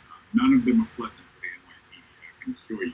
Remember, Tony, when I became the chair, I would get an exclusive when I need to go see the police commissioner. I would get, they would give me a pass. I wouldn't even have to stand on the line. So the first 2 months, it was fine. It was like they would have somebody come downstairs and meet me. Then by the third hearing, they were like, oh no, he's not going to play the middle. I had to go through the security, get scanned and everything. And one of the things I said very early on when the Wall Street Journal profiled me was, it's okay if I'm not invited to your dinners. I got a job to do. I have an obligation to young folks who look like me, who come from the neighborhood, who have that experience that I have. So just moving forward right now, the biggest news you're going to hear, and it's going to break tonight, is we have really been looking and challenging the status quo when it comes to the NYPD's budget, which has ballooned to $6 billion this fiscal year. This year I held a hearing, the police commissioner came, testified on the budget. They didn't come back to us with any savings. They came back to us even with a mere $10 million in overtime savings during a pandemic. The NYPD spent $780 million in overtime a year. They also spend $237 million a year on misconduct settlements. So they go out and hit somebody or do something, and they spend that money. They spent that money out in 2018. We're waiting for the new number. So think about that. That's $1 billion that can easily be spent in our community. Could be spent at York College. Could be spent on healthcare. Could be spent on some youth program that the mayor has canceled. The mayor has proposed to cancel. So there's been this tug of war with the mayor on the budget. Happy to say 2 days ago, he finally found religion and agreed that we need to cut the NYPD budget. Now, partially because people like me were saying, I'm not voting for a budget that doesn't significantly cut the NYPD's budget while we're dealing with a $6 billion deficit in New York City, in which the summer youth employment program, all of our institutions are going to suffer. And we know when there are budget cuts that they impact our communities more. When America gets a cold, we get COVID, but we get pneumonia, and it certainly impacts our communities more. So you're going to hear the announcement that we found, and I've been working all week with the city council, with my committee, with my budget committee, and the speaker, and we found at least $1 billion proposal to cut from the NYPD to reinvest back into black and brown communities. Very important to say that, back into black and brown communities, because a lot of folks don't like to say black and brown communities. So we need to specifically point that out as legislators and be bold and say it and say I'm black and I'm proud. And and this is why I was attacked this morning by the mayor on national live TV. He and Jamani Williams were called out by the mayor, who said that we don't understand New York City. We don't understand the realities of New York City, although we were born and bred here and have experienced more than he will ever experience. And we had to call him out a little while ago on his privilege. So this week, we're also going to hear we heard 7 bills. I had a 10-hour hearing on Tuesday, Tony, following the protest. So we're hearing 7 bills. I know the state banned the chokehold, but there was still some loopholes in that bill, so we're going to close the loopholes on the chokehold bill, which is being sponsored by Lori Lansman. And then Jamani Williams has a bill that came through my committee on the right report. For those of you who've experienced this, the NYPD will smack a phone out your hand if you're reporting an incident and lock you up. And I've certainly seen that in my youth coming up in Southeast Queens. So they will be held accountable for doing that. During these protests, although there are a lot of people who are experiencing what we've experienced historically for a long time, the NYPD covered up their badges with armbands, with some sort of bands during the protest that you couldn't read the badge numbers when they were committing misconduct. And then the police commissioner said they're honoring 27 officers or some crap like that, which was a blatant lie. They were trying to hide their badges. So we're passing legislation to correct that action and to take action on that. And then the most important bill, and all of these bills are important, but the most important bill, and I'm not saying it because it's just my bill, is my bill to create a disciplinary matrix in the police department. Right now, when you go to high school, if you're in high school or elementary school, you get in a fight, you know you're going to be suspended for 5 days, possibly, right? There's a code of ethics, there are guidelines, and you know you're going to be suspended. In the NYPD, there are no guidelines on discipline. So my bill mandates the police department, the police commissioner, to come up with a standard discipline framework. So if you do X and Y, you get Z, right? No questions asked. This is the standard you have to follow.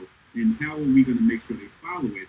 In my bill, they're required to report on the infraction with every NYPD officer, and they're required to report to the mayor and the speaker. Even if the mayor, the police commissioner wants to shift the punishment, the degree of the punishment, maybe he wants to make it harsh or less harsh, he'll be required to report that to you and to us in a public fashion once a year, every year, on what we call the discipline matrix. We're one of the few cities in the country that does not have a discipline matrix.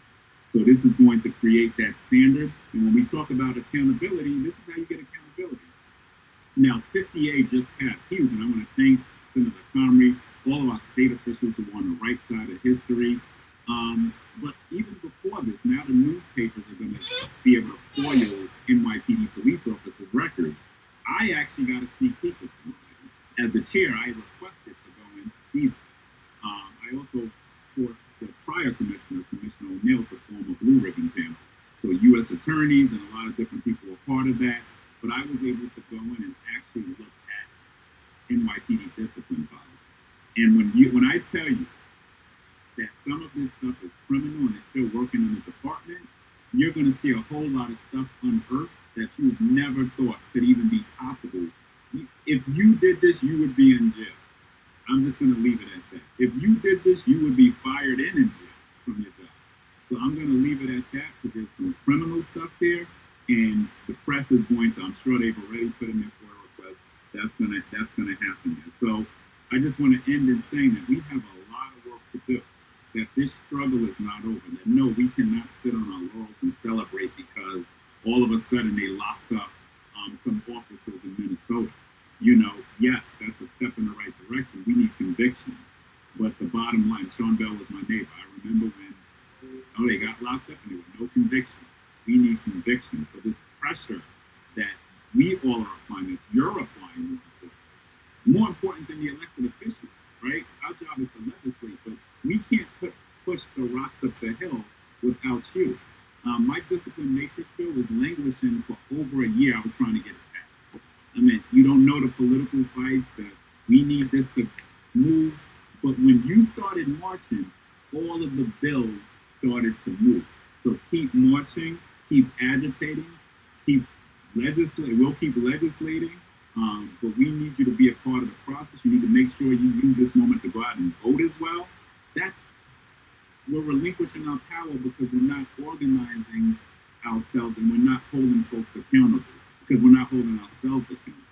You got to hold yourself accountable to hold other people accountable. So organize, keep pushing, and I'm telling you, there's just so much progress that's going to be made. The governor also, I don't know if that was spoke about. There's been this big word around defund. Some people say it's a negative word, defund, but the governor this morning mandated police departments across the state now to go back and come up with a redesign proposal for their departments by April of next year. It's a huge deal. Look to Camden, New Jersey, probably not perfect, but they redesigned they dismantled their police department. So in these words, but these are things that are all happening. So keep on marching, keep protesting, keep these conversations going. The city's gonna open up, young people. I know the clubs are gonna open up, but you can go to the club just like I used to and go out and organize, all right? And go to work. We all did it when we were young. Don't ask me how I slept at 5 a.m. and went into the office to organize by 9 a.m. Brad had to be there 9 a.m. and organize. So you can do it all. Have fun, but don't lose this moment. Thank you, Tony. Thank you, Councilmember. We appreciate it. Thank you for the great work you're doing in the City Council and challenging the status quo. I want to turn this over to Dr. Jonathan Quash to allow him to have his guests say a few words and then us to a very empowering session.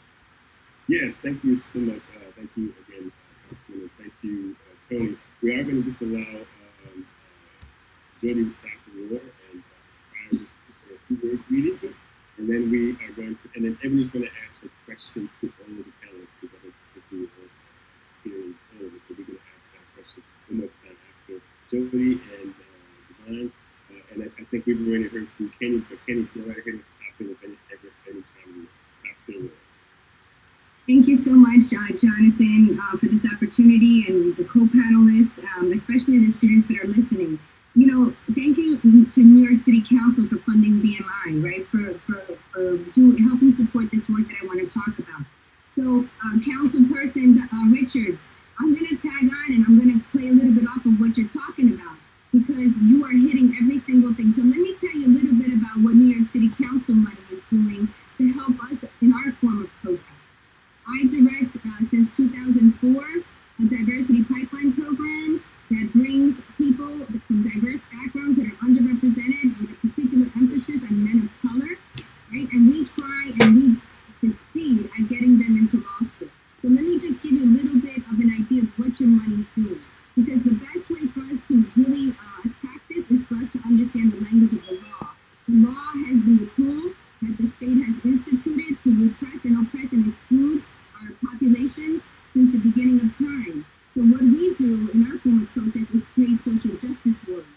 And with New York City Council funds through BMI, we have been able to, just this year alone, create access to law school admissions for 13 students to over 42 law schools in the tune of a combined scholarship amount of $4.2 million. So your investment has gone a long way. That includes full rides to law schools. We have a Bill Gates Fellow at the University of Washington, a top 50 law school. This is a man of color who came to this country as an unaccompanied, undocumented minor. And we got him status, and he is on his way to become one of the most prestigious lawyers at one of the most prestigious law schools. We have people like Tyler Garvey, a black male whose family came from Jamaica. And he is now an attorney and writing case, right? Some of the most prestigious law firms across the United States. So we want to thank New York City Council for helping us do that. We believe that by creating social justice warriors, it is our way of protesting what is happening, because we are creating people who can help impact this from a legal perspective. So I'm going to encourage you, Councilperson Richard, to take me up on my offer to give you some of our interns, because that work that you're doing, we can publish it. If you take a look at our website, we have a research-based website where we activate our youth, our social justice warriors, to create information for the public so they can understand what are the roots of these causes and how can we address them. What can our students do? And I tell my students, apply yourself. The biggest protest that you're going to do is hitting those books hard, understanding law school, graduating from law school, becoming a lawyer, so that you can help everybody else at every single level. We started at the grassroots level. So we can follow that path, and I'm going to leave it there, Jonathan, because I can keep talking, and I'll wait for some questions because I have a bunch of other information. I don't want to be too greedy with my time, but thank you so much, Jonathan, for doing this. And Councilperson Richards, we're going to talk, right? Thank you so much, Jody. And Dr. Divine Pryor. Yes, good afternoon to everyone who is in attendance today. I want to give a particular shout out to Councilman Donovan Richards, who I've known for quite some time, and who I can say will be the next borough president of Queens. I am just pleased to be here for a number of reasons. There's so much to say, the time is so limited, Let me first say that my name is Dr. Divine Pryor. I'm the President and Chief Executive Officer of the People's Police Academy, which is now housed at Medgar Evers College and the City University of New York. And the People's Police Academy is the first of its kind. And while it might sound like it's an academy to train police, it's actually an academy to train leadership in local communities for us to take control of our community and build infrastructure so that we can reduce the footprint of law enforcement down our blocks and streets. The People's Police Academy came after I got into a confrontation with former Police Commissioner William Bratton at a town hall meeting in Harlem where he challenged some of the criticisms I made and some of the suggestions. And he said that there was no way that I could make those kind of criticisms unless I had gone through their cadet corps, through their Citizens Police Academy, through their specialized training. And so I challenged him, and lo and behold, they put me through those trainings. I might be the first documented, formerly incarcerated person to go through their cadet corps, the Citizens Police Academy, and all of their specialized trainings at NYPD, so that I can understand their policies and understand their laws. And this is what I came up with after I attended. I came to the conclusion that by the time an officer is skilled enough and informed enough and knowledgeable enough to train other officers, that he or jaded at that point. So much so that they can't possibly provide an objective learning experience for the new recruits. And so therefore we needed to provide a supplementary education for officers as well as the broader community to get everyone on equal footing. But really, to be truthful about it, my true intent is really to empower the community so that we can reduce the footprint of the police to such a low level that anything they do in our community can be managed by us. And the reason why I was able to come up with this is because I had the opportunity to visit with a few rabbis in Brooklyn. And what they shared with me was nothing short of extraordinary, although it shouldn't be. And what they said to me is that a police officer could never come into their community and snatch a person up and throw them in a squad car and take away. They said that could never happen. And you know, if you remember in the past when police officers attempted to do that in Crown Heights, you see what happened. The Jewish community turned police cars over, put them on fire with no arrest being made. Try that in our community. But what they said to me was is that they have real control in their community. They said that everyone in their community votes. They said everyone in their community is civically engaged and involved. They run all their community boards. They run all their school planning boards. They go to all open school nights. Any activity in their community is under their control and management. And I said, this should be the case because remember, it once was the case. There was a time when the black community had absolute total control of our community, all of our industry, all of our stores, our education. But we, and this can be controversial to some, we bought into integration. And as a result, we adopted something that was not our own, abandoned what was our own, and we became an entity that had no power. I'll say this, and I'll go on because I know you want this to have a discussion, and there's a lot that I can say. But let me say this. I want us in our articulation to stop saying that the system is broken. The criminal punishment system is not broken. It is working exactly according to the way it was designed, the way it was engineered, the way it was put together. It's producing the results that it was designed to do. And so when we say fix the system, what we're actually saying, unbeknown to us, is that I want you to repair a system that's devastating our community, that's undermining our social structure, that's destroying our economy, that's displacing our votes, that's doing everything to keep us powerless and to keep those who have the power in power. So the system is not broken, but what we need to do is break the system. We need to dismantle the system. And I think what we're seeing today on the streets, not only in this country but around the world, is the evolution of something that has been bubbling ever since we came here on the slave ship. And I think this is where we draw the line. And this is what you see. People are willing to put their lives on the line. People are willing now to take risks and make sacrifices in order to bring about change. I don't think life is ever going to be the same again. COVID-19, if it did nothing else, it exposed the system. It exposed the so-called public health system, which we now know we don't have. It exposed the criminal punishment system and the real intent of law enforcement, which is to use everything they can to practice discriminatory behavior against our people. And so what I will say, and then I'll stop, I want to applaud the state Senate for the passing Carmen, I want you to take this back. Not only do we want their records to be looked at, I don't want to have to wait until we start to commit some kind of heinous act before we look at their records. They should be required to have a review of their records every single year. And along with a review of their records, they need to have a psych evaluation every single year. And the reason being is because every officer that commits this kind of atrocity against an unarmed person, particularly black men, had a history of excessively more aggressive behavior against people. And we don't want to wait until they commit this heinous act. We want to catch them before they get to the point where they actually create this kind of atmosphere we're in. And then one more thing I'll say in terms of the guns, because I say that guns don't kill people, people kill people. But if in fact we want to have gun control, then it's really simple as this. Anybody who purchases a gun should have to register that gun every single year. They should have to bring the actual weapon that they purchased somewhere, have their serial number read, let them see if the weapon is operational, and go through a whole process before they give it back. And that should happen every year. You know what that would do? That would prevent individuals from being able to buy guns in mass and sell them, because now you would be responsible for every firearm that you purchase. I'm going to stop there because there's so much I can say, and I know that we have some questions, we're going to have a conversation, but I thought I just wanted to frame some things up for us to get into. Thank you. And before Ebony asks her question, she's going to ask a question to all the panelists. I am going to bring on also just to introduce quickly Dr.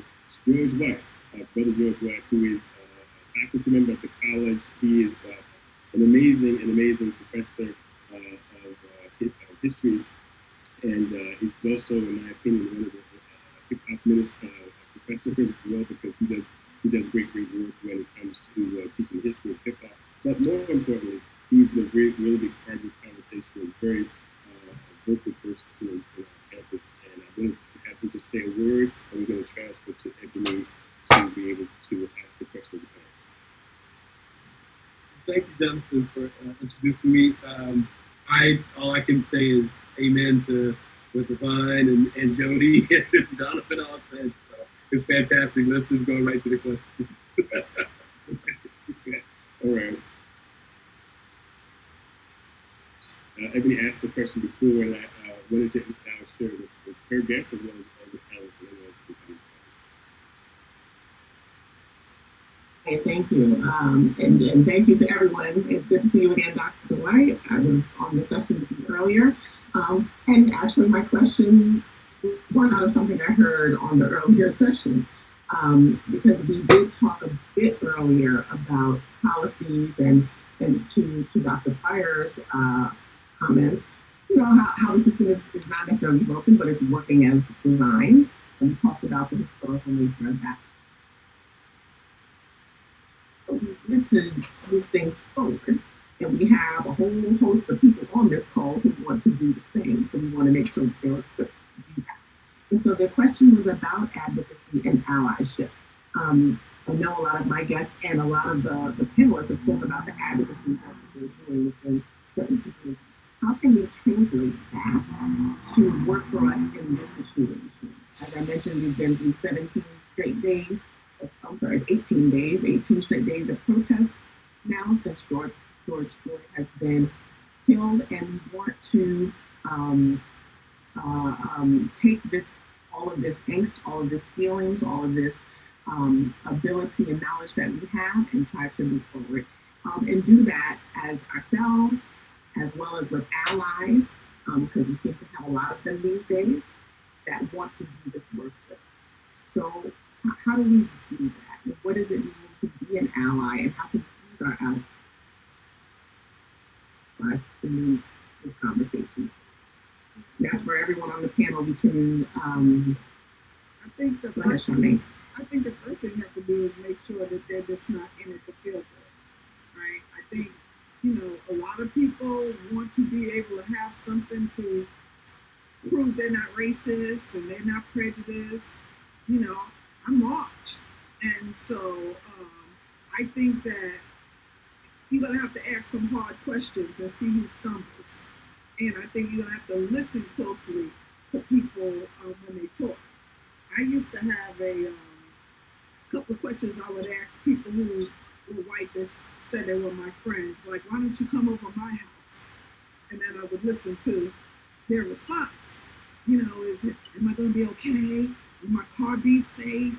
You know, if there was any questions, they got X'd off the list, right? Because it's all good when you're playing under their terms. But what happens when I create the terms? What happens when I tell you what I need from you, not from what you want? And if there's any kind of hesitation or questions, I used to tell them all the time, will I be safe? I said, we don't kill y'all when you come to our neighborhoods. You kill us when you go to yours, right? So that's what the history looks like. So I didn't ask that question. So why are you asking me? So I think there needs to be a vetting system. Each one can have their own, right? And that's for individuals as well as organizations to see who's really in this because they are really your ally and your friend and they believe in the cause and who's out here trying to get a fix, you know, and some social proof that they're not prejudiced or, you know, that they're one of the good ones. Mm-hmm. I agree. I think it's important. I had started getting a lot of texts from white friends and even friends I hadn't heard of in a very long time asking me, how are you doing? Do you need any support? And I think it's good that you're becoming aware of systemic racism. It's a shame that it took the killing of a black man on a video for you to actually reach out to me and you couldn't look away from the death for 8 minutes and 46 seconds. So it compelled you to feel. The thing for me is that it's one thing to text me, it's one thing to paint your social media picture black, it's another thing to post. But are you going to advocate for affordable housing in your area and not worry about your property values? Are you going to send your child to a public school and advocate for equal distribution of resources? If you are going to make real policy change, are you going to have discussions about anti-black, which is the dehumanization of black people with your friends, your family members, and why that is a real conflict in your community? If you're going to do those things, if you're going to advocate for change, if you're going to advocate for change in your neighborhood, if you're going to have true systemic policy change in your community, then you are an ally. If you're not going to do that, you're just sensationalizing the issue. Total agreement. I believe as well, just to add on, a lot of times people aren't, when people are silent, that means they agree. So, you know, shout out to the people that aren't being silent and they're actually, you know, going out and showing some type of respect to protesters. I've watched some protests where their so-called allies, you know, they're the ones who are breaking into the stores and they're the ones that's looting and you know, spray painting, defacing property in certain communities, and then we're looked upon to be the ones who are being blamed for it because they'll burn something up and then they'll spray paint Black Lives Matter, and it's just like, nah, this is not what it's supposed to be at this point. And you're right, we definitely have to figure out some type of system of vetting individuals when it comes to dealing with this issue right now. And what else is have 5 pillars is trust, integrity, communication, transparency, and collaboration. I have to trust that you're integral enough to communicate with transparency in order for us to collaborate. So if you're speaking or you're having something sound in your heart that, you know, is going to eventually show in your actions. But that's just something I want to add on. I think I'm going to borrow from Malcolm X, who, when the young white woman on the steps of the courthouse asked him how could she help, what could she do, he said nothing.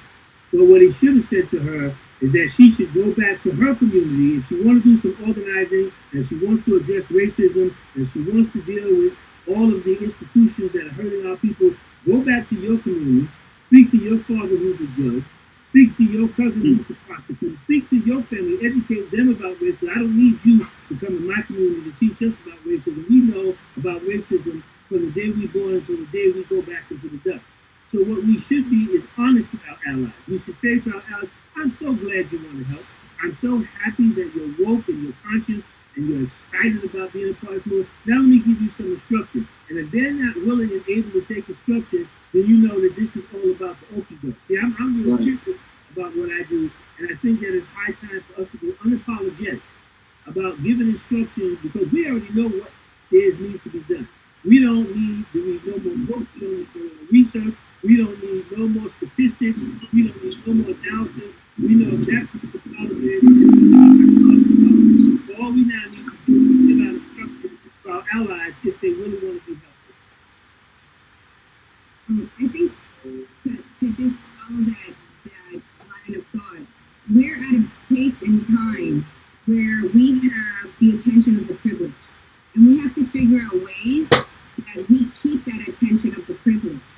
At the same time, one of the things that we want to do is avoid the end of a type of movement of this sort. This is a global movement, right? This is something that I've never seen in my lifetime. My first police brutality murder case, I was a kid. I was 7 years old. My father brought me to the front line and said, "You see this man of color? He was killed by the police." And the whole town rioted against that, right? And he taught me activism at 7, right? He said, "This is wrong, and this is what, we can't keep going." In my whole life, I kept seeing the same thing happening over and over again. But I never saw reaction like we're seeing now. And I think in order to keep that attention, we have to talk to one another. Leaders within the movement that are at the advantage, that have the attention, that we now have the attention of the privileged, we have to communicate with one another. How do we keep that attention, right? How do we make sure that we permeate the grassroots level to keep this going? How do we permeate the policy level to keep this going? How do we impact our politicians and people that are not supportive of us to keep this going? But really important, how do we impact corporate America to keep this going? So I'll give you one example. I recently got a call from a large corporation that doesn't want to take a risky, right, path. So I said, okay, how about a form of protest? Why don't you support the creation of some lawyers of color that are committed to the cause? Why don't you do that? Why don't you fund these? And that's something that's amenable to that population. So we got to take our people how we find them, right? We have to take our opportunities where we find them. So if you want to sit here and give scholarships to students so they can study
don't know that the institutions want to make those policy changes.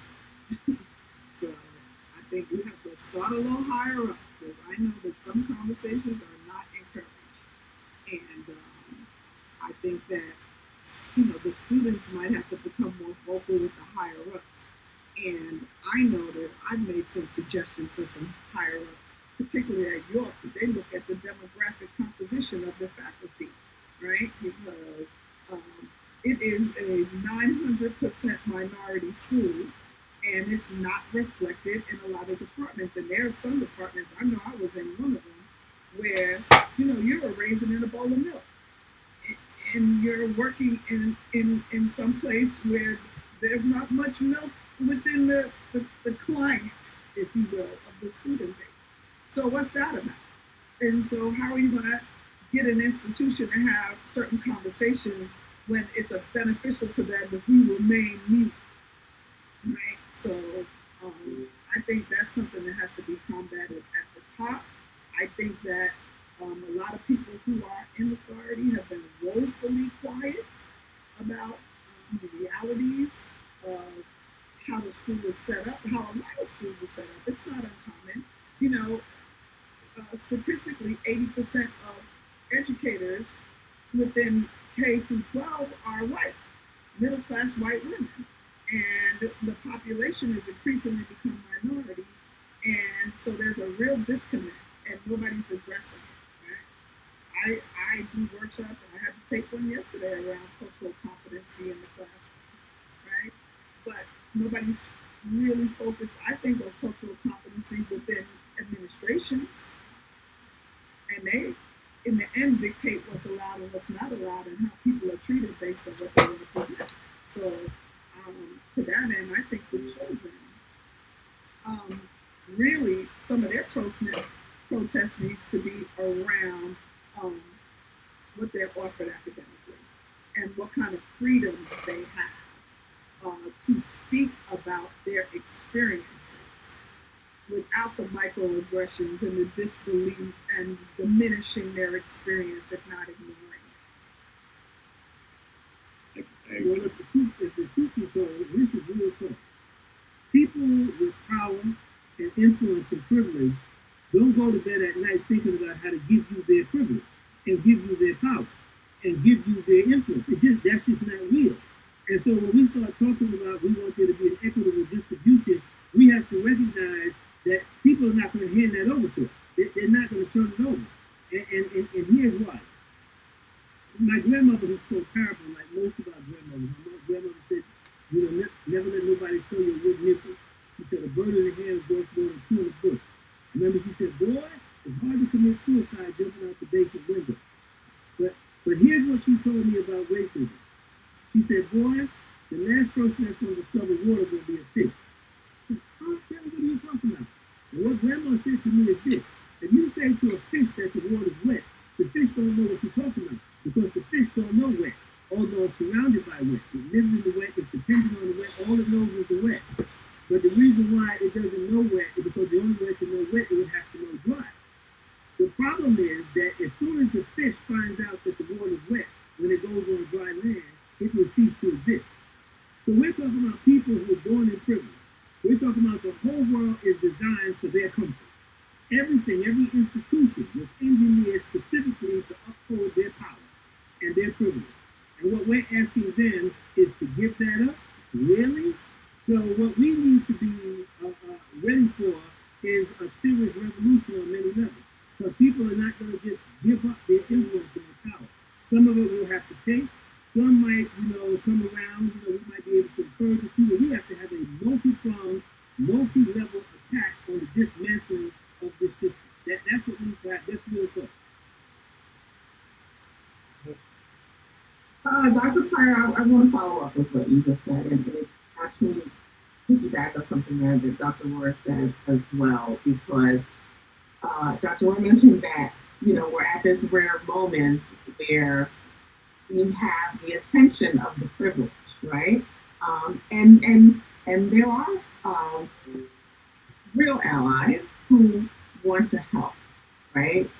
Who recognize I guess to use your analogy, Dr. Pryor, that their water is wet, right?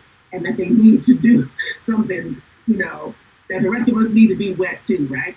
Um, so, and it's not everyone. I think to Carmen's point, it's not everyone. It's some people who just want to look good. But, is this a moment, Dr. White, you mentioned this earlier in your remarks of the self session where we have this multiracial, multinational coalition. How do we use that, though? I mean, there's got to be a way for us to capitalize. I don't want to say capitalize, but yeah, how do we use that to our benefit so that we can get to real, substantial, and systemic change? Well, I think there are multiple ways, as many of the other speakers said. And so for me, the way that I think of it, teaching history is to go back into history. And what you see is that at every crucial moment in American history, not only were Black folks there, but usually Black folks inspired other folks in their freedom struggle. So we should be teaching that all the time. We should be, particularly for young people, teaching about what Dr. Pryor said in terms of showing them people, activists in that 60s human rights struggle, and showing them in particular how young they were. Because these people were students. Huey P. Newton was a college student. Bobby Seale was a college student. Diane Nash was a college student. Angela Davis was just a little older than these college students. So all of these people were young. They were tremendously young. They were tremendously vibrant. And there wasn't many of them, but they organized and they leveraged that. And so that organization, or you go back to the 19th century and fight for just human dignity in terms of slavery, spawned the first wave of feminism. The fight in the 60s for human rights spawned the second wave of feminism, spawned the American Indian movement, Puerto Rican nationalism, all of these movements, and it's a feedback. So that as we're protesting, people on the African continent are protesting, they want to decolonize. We see what they're doing, we get inspired by them, it's feeding back. We hear what the Puerto Ricans are saying, they see what we're saying, it's feeding back. And so if we can teach these lessons, then it doesn't seem, because right now I think for so many people, so many of us, young or old, it seems almost impossible. But when we teach the reality of our history, it's like, no, this happens all the time. It's just like jazz. Jazz floats out there and it comes back and you hear it, you're like, oh, let me put the little congo on it and let me hook up a little salsa or some samba or something like that, because this stuff is going out and coming back. And I think teaching is, for me at least, that's probably the most effective way to communicate that message of what we can do. Can I piggyback on that, Dr. White? I mean, teaching, right? That's why we do what we do, right? So, and we can in fact, when I say teaching and we talk about education, I'm not talking about a formal education, right? I mean, I was looking at your bio, so I'm sitting here going, wow, he's a JD PhD, right? And he's a Black man. That right there, ladies and gentlemen, is a dinosaur. You don't see that, okay? And this right here, as a Puerto Rican, another dinosaur, because I'm a JD PhD too. So the probability for Jonathan to get 2 PhDs, a woman, a Puerto Rican woman, and a Black man on one call, do the statistical computation there, okay? So let's talk about that, because we are so underrepresented in all of those areas alone. Forget about it combined.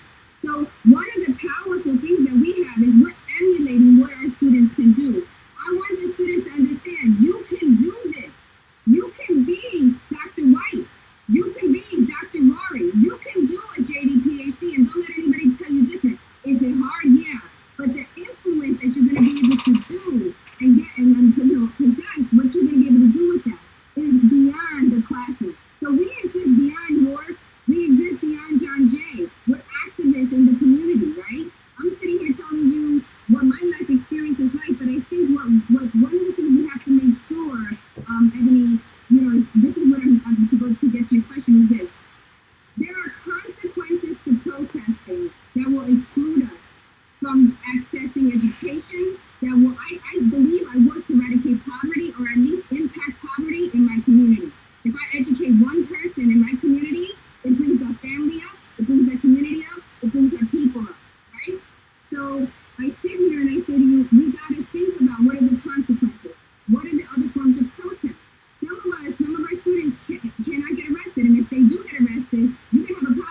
by Central Park.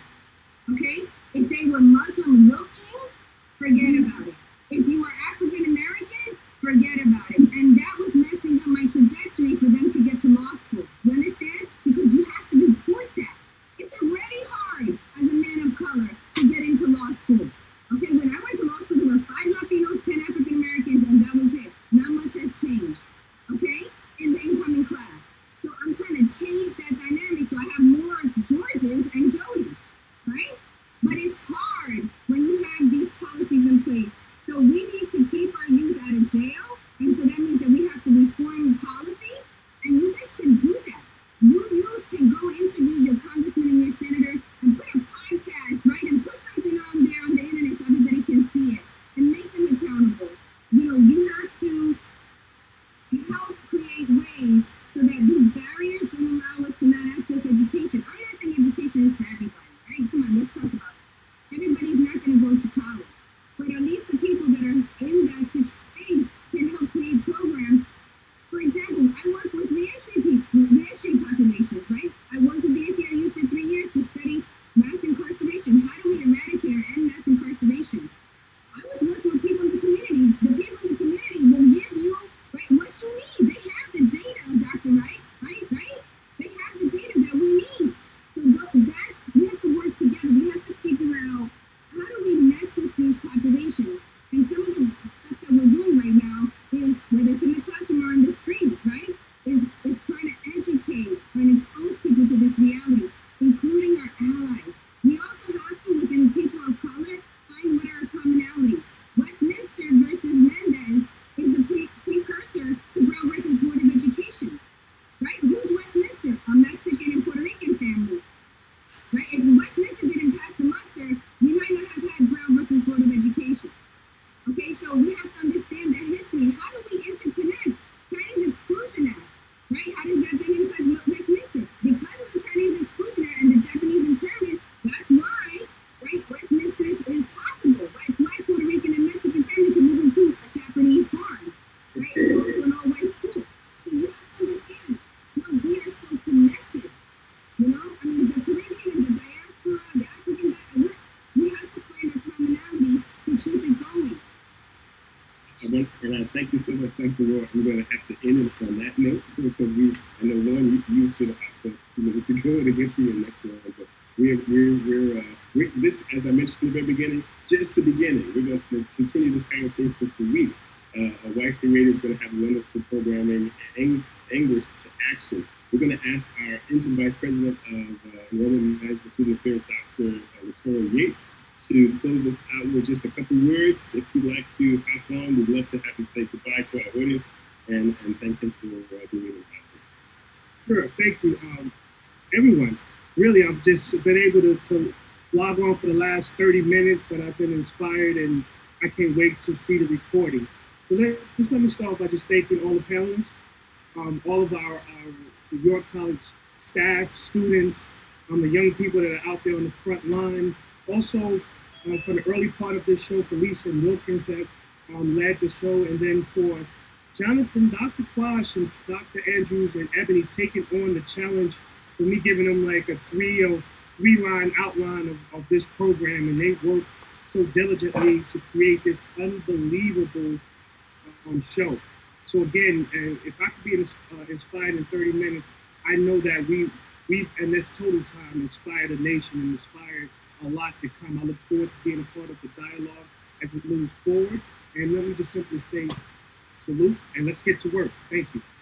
Thank you. Thank you so much, and thank you everyone. Thank you to all of our guests. It's a pleasure meeting you all, and I wish you the best in all of your studies. Thank you so much. Thank you. Same to you.